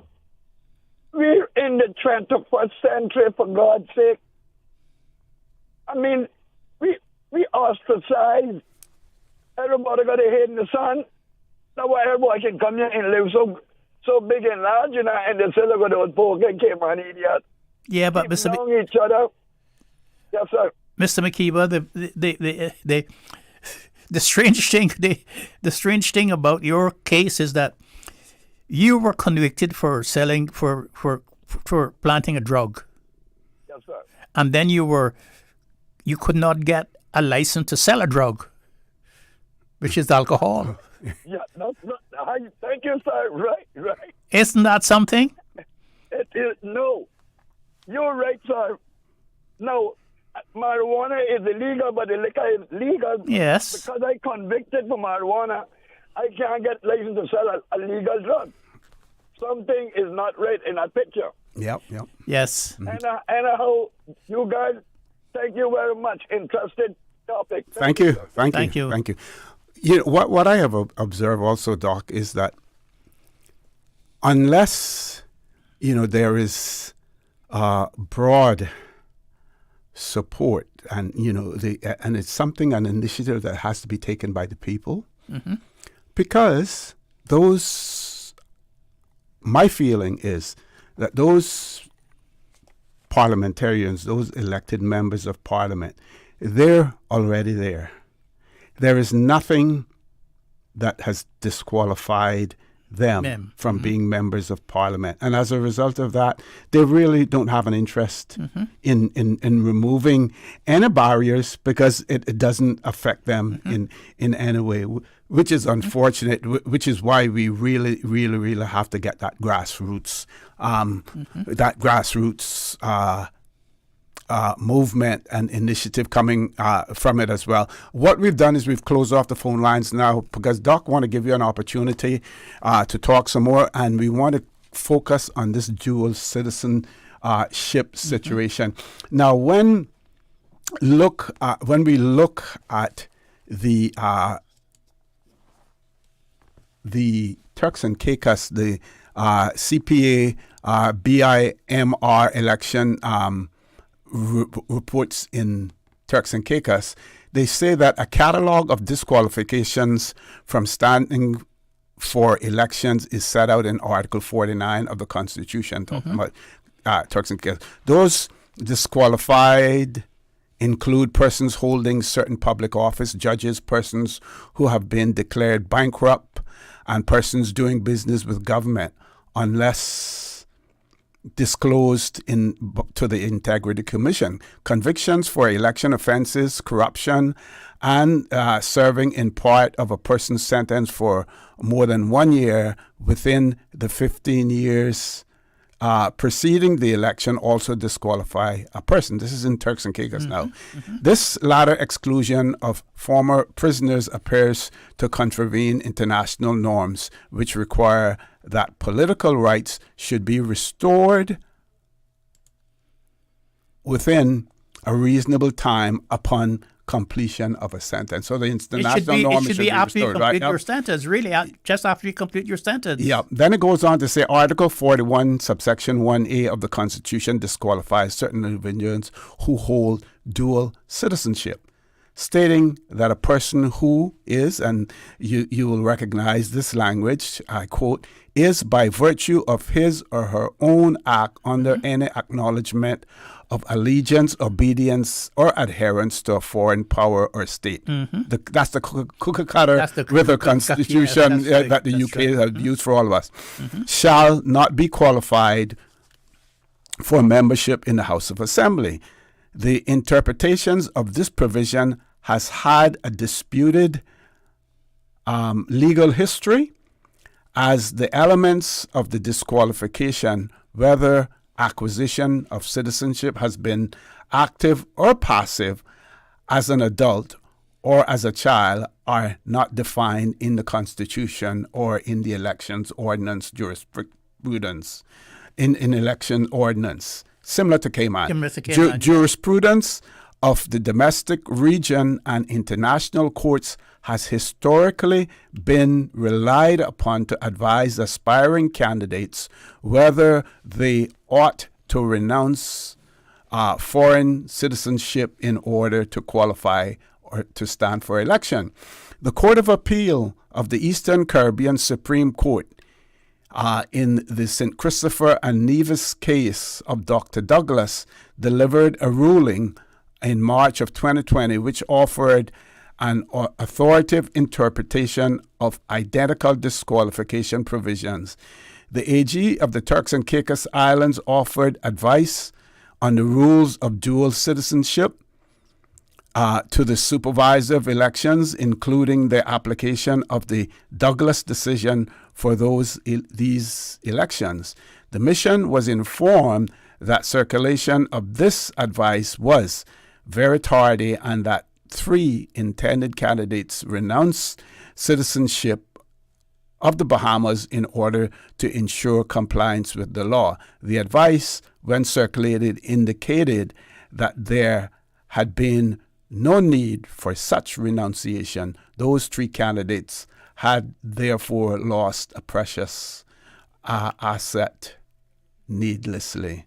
The law on dual citizenship remains uncertain to stakeholders. The AG advised aspiring candidates to seek their own legal counsel to assist them with the interpretation of the rules on dual citizenship. As was noted, the CPA BIMR in 2016, this is an unsatisfactory position. There ought to be clarification of this disqualification to provide legal certainty to the fundamental aspect of the elections law. Again, we have, here in the Cayman Islands, we have failed to do so as well. And we have had ample opportunity in terms of putting constitutional amendments forward, like renaming our legislative assembly, parliament. Yes, parliament,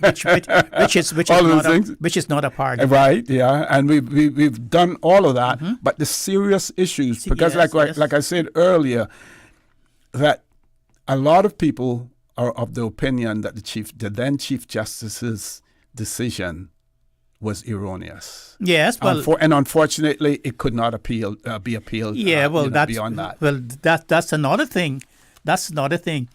the election law says that the Grand Court is the election court, and the Grand Court, according to the elections law, is the court of first instance in election cases.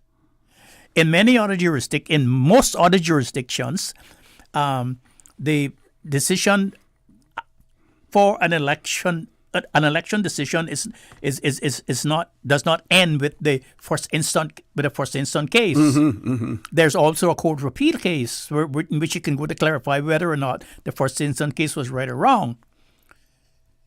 Like in Jamaica, you go to the high court, and then if you don't go, and then if they said A, you go to the high court to say it should have been B. Our elections law in our constitution says that the Grand Court on election issues is the final court, and that decision cannot be appealed by any other court. And therefore, it doesn't matter what the Grand Court says.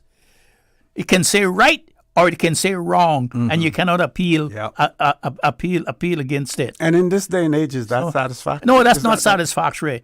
That is completely not satisfactory. And the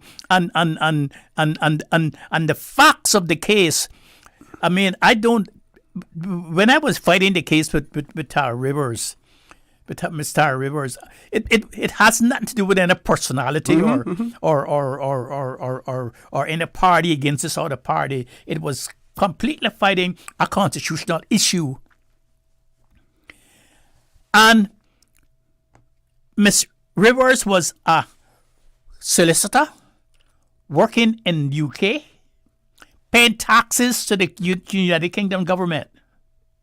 She carried an American passport. And therefore, the fact speaks to all of the definitions in the Section 62, which disqualify you from allegiance or obedience to a foreign power or state. She had been out of the country for more than 400 days out of the 7 years prior to the election. And she had not been going to any school of higher learning. But what did the Grand Court say? The Grand Court said, and this is not the exact quote, but I'm sort of paraphrasing what the Grand Court said that being a solicitor in England, being an associate solicitor in a firm in England, paying taxes in England was the school of higher learning. And said that carrying an American passport did not demonstrate allegiance or obedience to a foreign power or state. It was only a document of identification. Yep. And every other judge that I send that judgment to around the Caribbean, and many called me and asked me to give them a copy of it, said it was not a good judgment. It was a bad judgment because she had not been a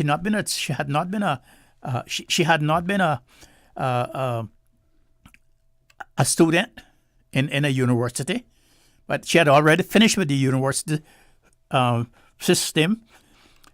She had not been working overseas on a ship or in an airplane. She had not been a patient in a hospital or any of those things, and that's how. And that judgment is the judgment that came onto an election court now on the issue because there's no judgment against it.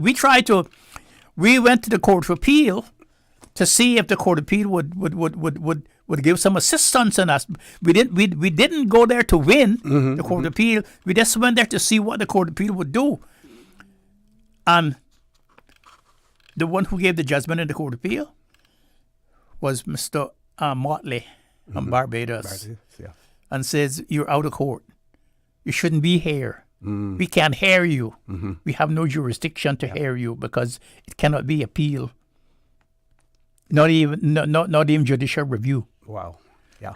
With that, we're going to take our last commercial break. Folks, please stay tuned for the record. We'll be back shortly. Did you know that Doctors Hospital provides urgent care services 24 hours a day, 7 days a week? And Doctors Hospital's urgent care physicians have access to the most advanced MRI and CT imaging in the Caribbean, providing reliable diagnostics when you need it most. When you need quality urgent care for an illness or injury, Doctors Hospital is here for you 24/7. Whether it's a migraine, chest or abdominal pain, shortness of breath, broken bones, or another urgent need, Doctors Hospital at the top of Walker's Road. Urgent care right now. Hey, Bobo, TD, cousin, everybody. I hear Cayman Airways celebrating their 57th anniversary by giving us the gifts, about 10 of them, because they got airfares on sale now for flights to every place they fly to next month through December. Look here, I go and book my flights now to go Galawatan this month with Cayman Airways. I'll see you directly. Catch your seat on sale by August 11th. Other conditions apply. Book on Caymanairways.com, our new mobile app, or call us on 949-2311. Cayman Airways, celebrating 57 years as your award-winning, uniquely Caymanian airline. Looking for fresh, healthy food that's full of flavor? Then you've got to visit Kirk Market. Our dishes are made with fresh, high-quality ingredients. Enjoy vibrant mixed greens or satisfying pasta salads. Or try one of our delicious grill options like blackened chicken, spicy beef steak, or grilled salmon. Looking for something light and flavorful? We've got sushi rolls and poke bowls prepared daily. And don't forget to explore a hot bar or Billy Fresh salad at the salad bar. Stop by Kirk Market today for breakfast, lunch, or dinner and taste the difference. Eat well, live well with Kirk Market.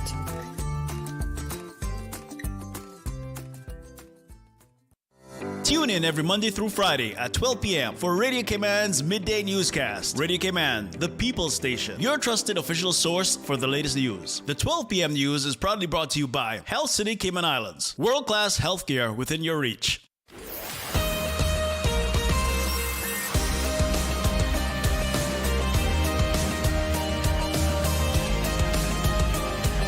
For the Record with Orrett Connor. Good morning and welcome back to For the Record. My pleasure to have in the studio with me this morning Dr. Steve McField, and we're going to give him the last 10 minutes of the show, for him to get some more ideas into the discussion as well. Doc, over to you. Yeah, we were talking. Billy also said about the disparity and he spoke about the disparity in sentencing. Mm-hmm.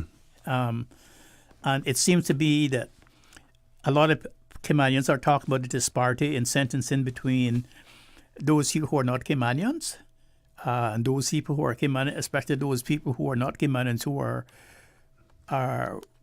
tourists who coming into the island, and those people primarily who living in who come and stay in hotels and bring in contraband things with them.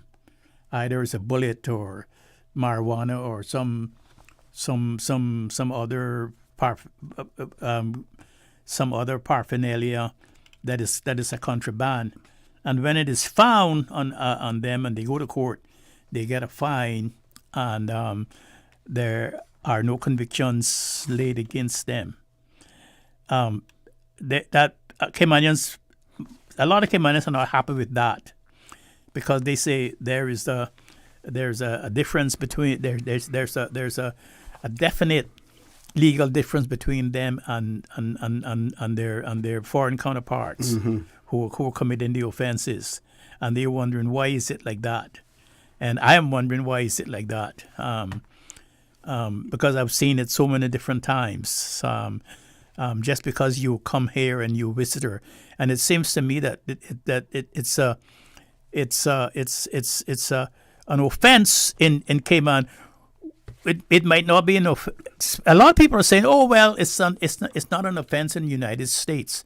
It's not an offense in the United States or some other jurisdictions in which you arrive from, but it is an offense in Cayman. And once you come here and you offend the law, that should be pointed out to you, and the penalty should be pointed out to you, and mm-hmm. the penalty should be imposed upon you the same as it imposed on any other person in the jurisdiction who has committed the offense. That needs to be that needs to be looked after by the legislature, I think, and an adjustment needs to be made there, because it's not helping the civil fabric of our society. It is something that is brewing under the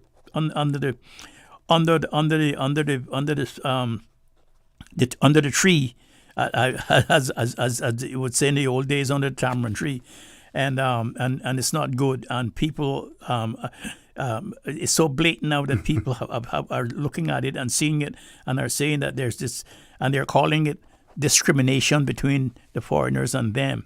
And I think that the Parliament ought to look at that and try to rectify that, as it is doing with the Immigration Transition Law Act. Okay.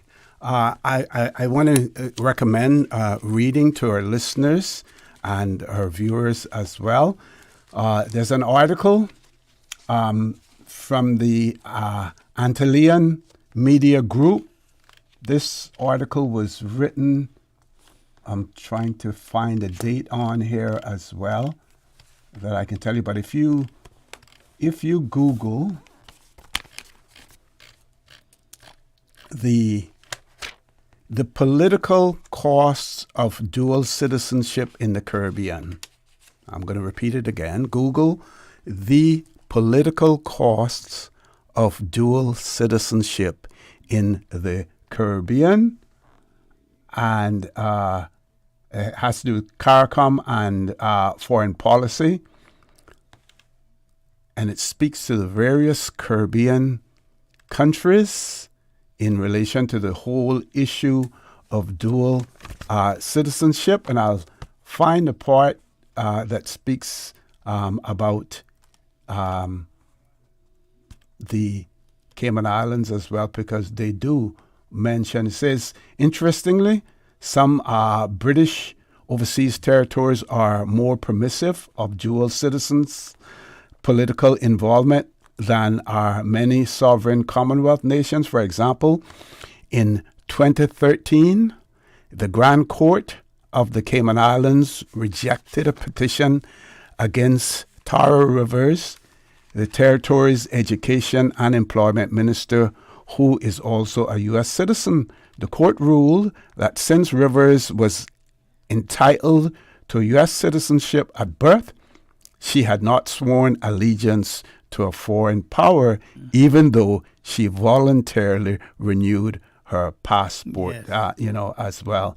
But so read that article. It talks more about it. But I'm going to do my research, because I know that I had found something in terms of how the Turks and Caicos had addressed the issue, and a few others since these rulings as well. But the article here is, again, the political costs of dual citizenship in the Caribbean. Doc, I want to give you an opportunity for some closing comments. Anything else that you want to include as well? What we have said this today is we're trying to enlighten our audiences, and we're trying to bring some clarity to some things that we feel are not clear in our society and in our constitution, in our different laws.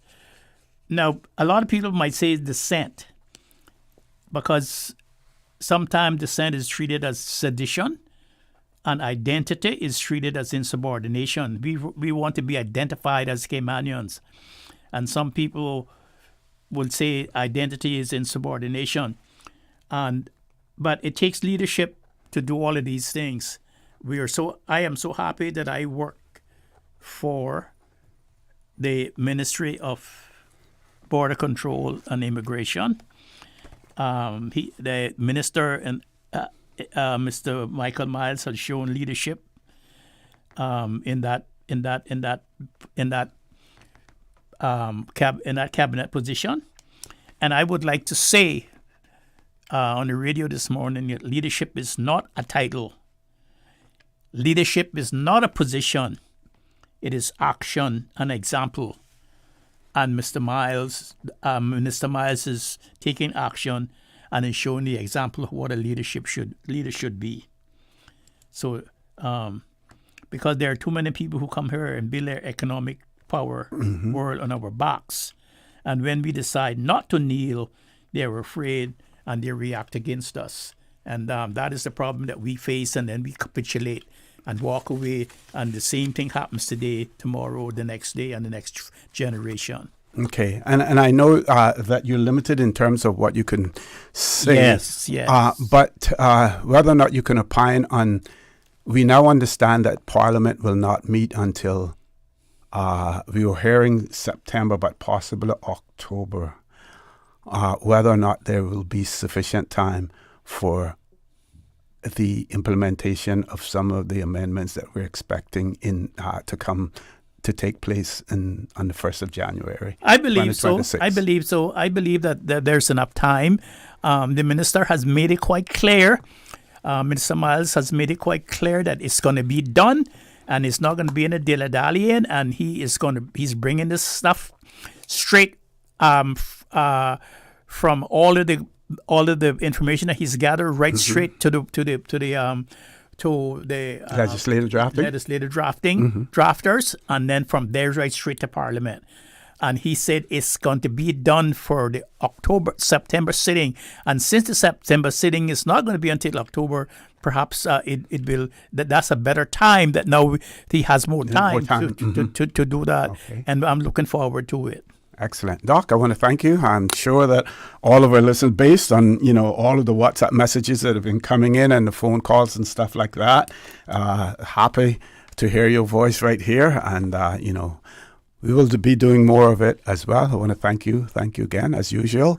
Once I make that call, you're always responding, as well. I want to thank all of those persons who contributed this morning. We know many of you out there are listening as well. And I just want to say this from the bottom, of my heart, that I know that many of you rely on Radio Cayman and rely on the talk shows, for information as well. And anytime you feel that we are not serving you, and I can speak only for myself, if we're not putting out the information, providing the service that you need, and for the record, please convey that information to us so that we can ensure that we are satisfying your desires in terms of what you want to hear, what you want us to be discussing right here on For the Record. With that, folks, have a great day. Continue to support your radio station. Join Mr. Charles Glidden Shallow at 12:15 for Talk Today. And as usual, we ask the good Lord to continue to bless these three beautiful, wonderful Cayman Islands. For the Record, proudly brought to you by Brand Source Home Gallery, inspiring luxury. Doctors Hospital, peace of mind is important when life happens. Doctors Hospital, always there for you. Call 949-6066. And Cayman Airways, call them on 949-2311 to book your nonstop flights to Los Angeles and Panama. Kirk Market, experience a world of choice. JN Money, from abroad to Yad. And Cineco.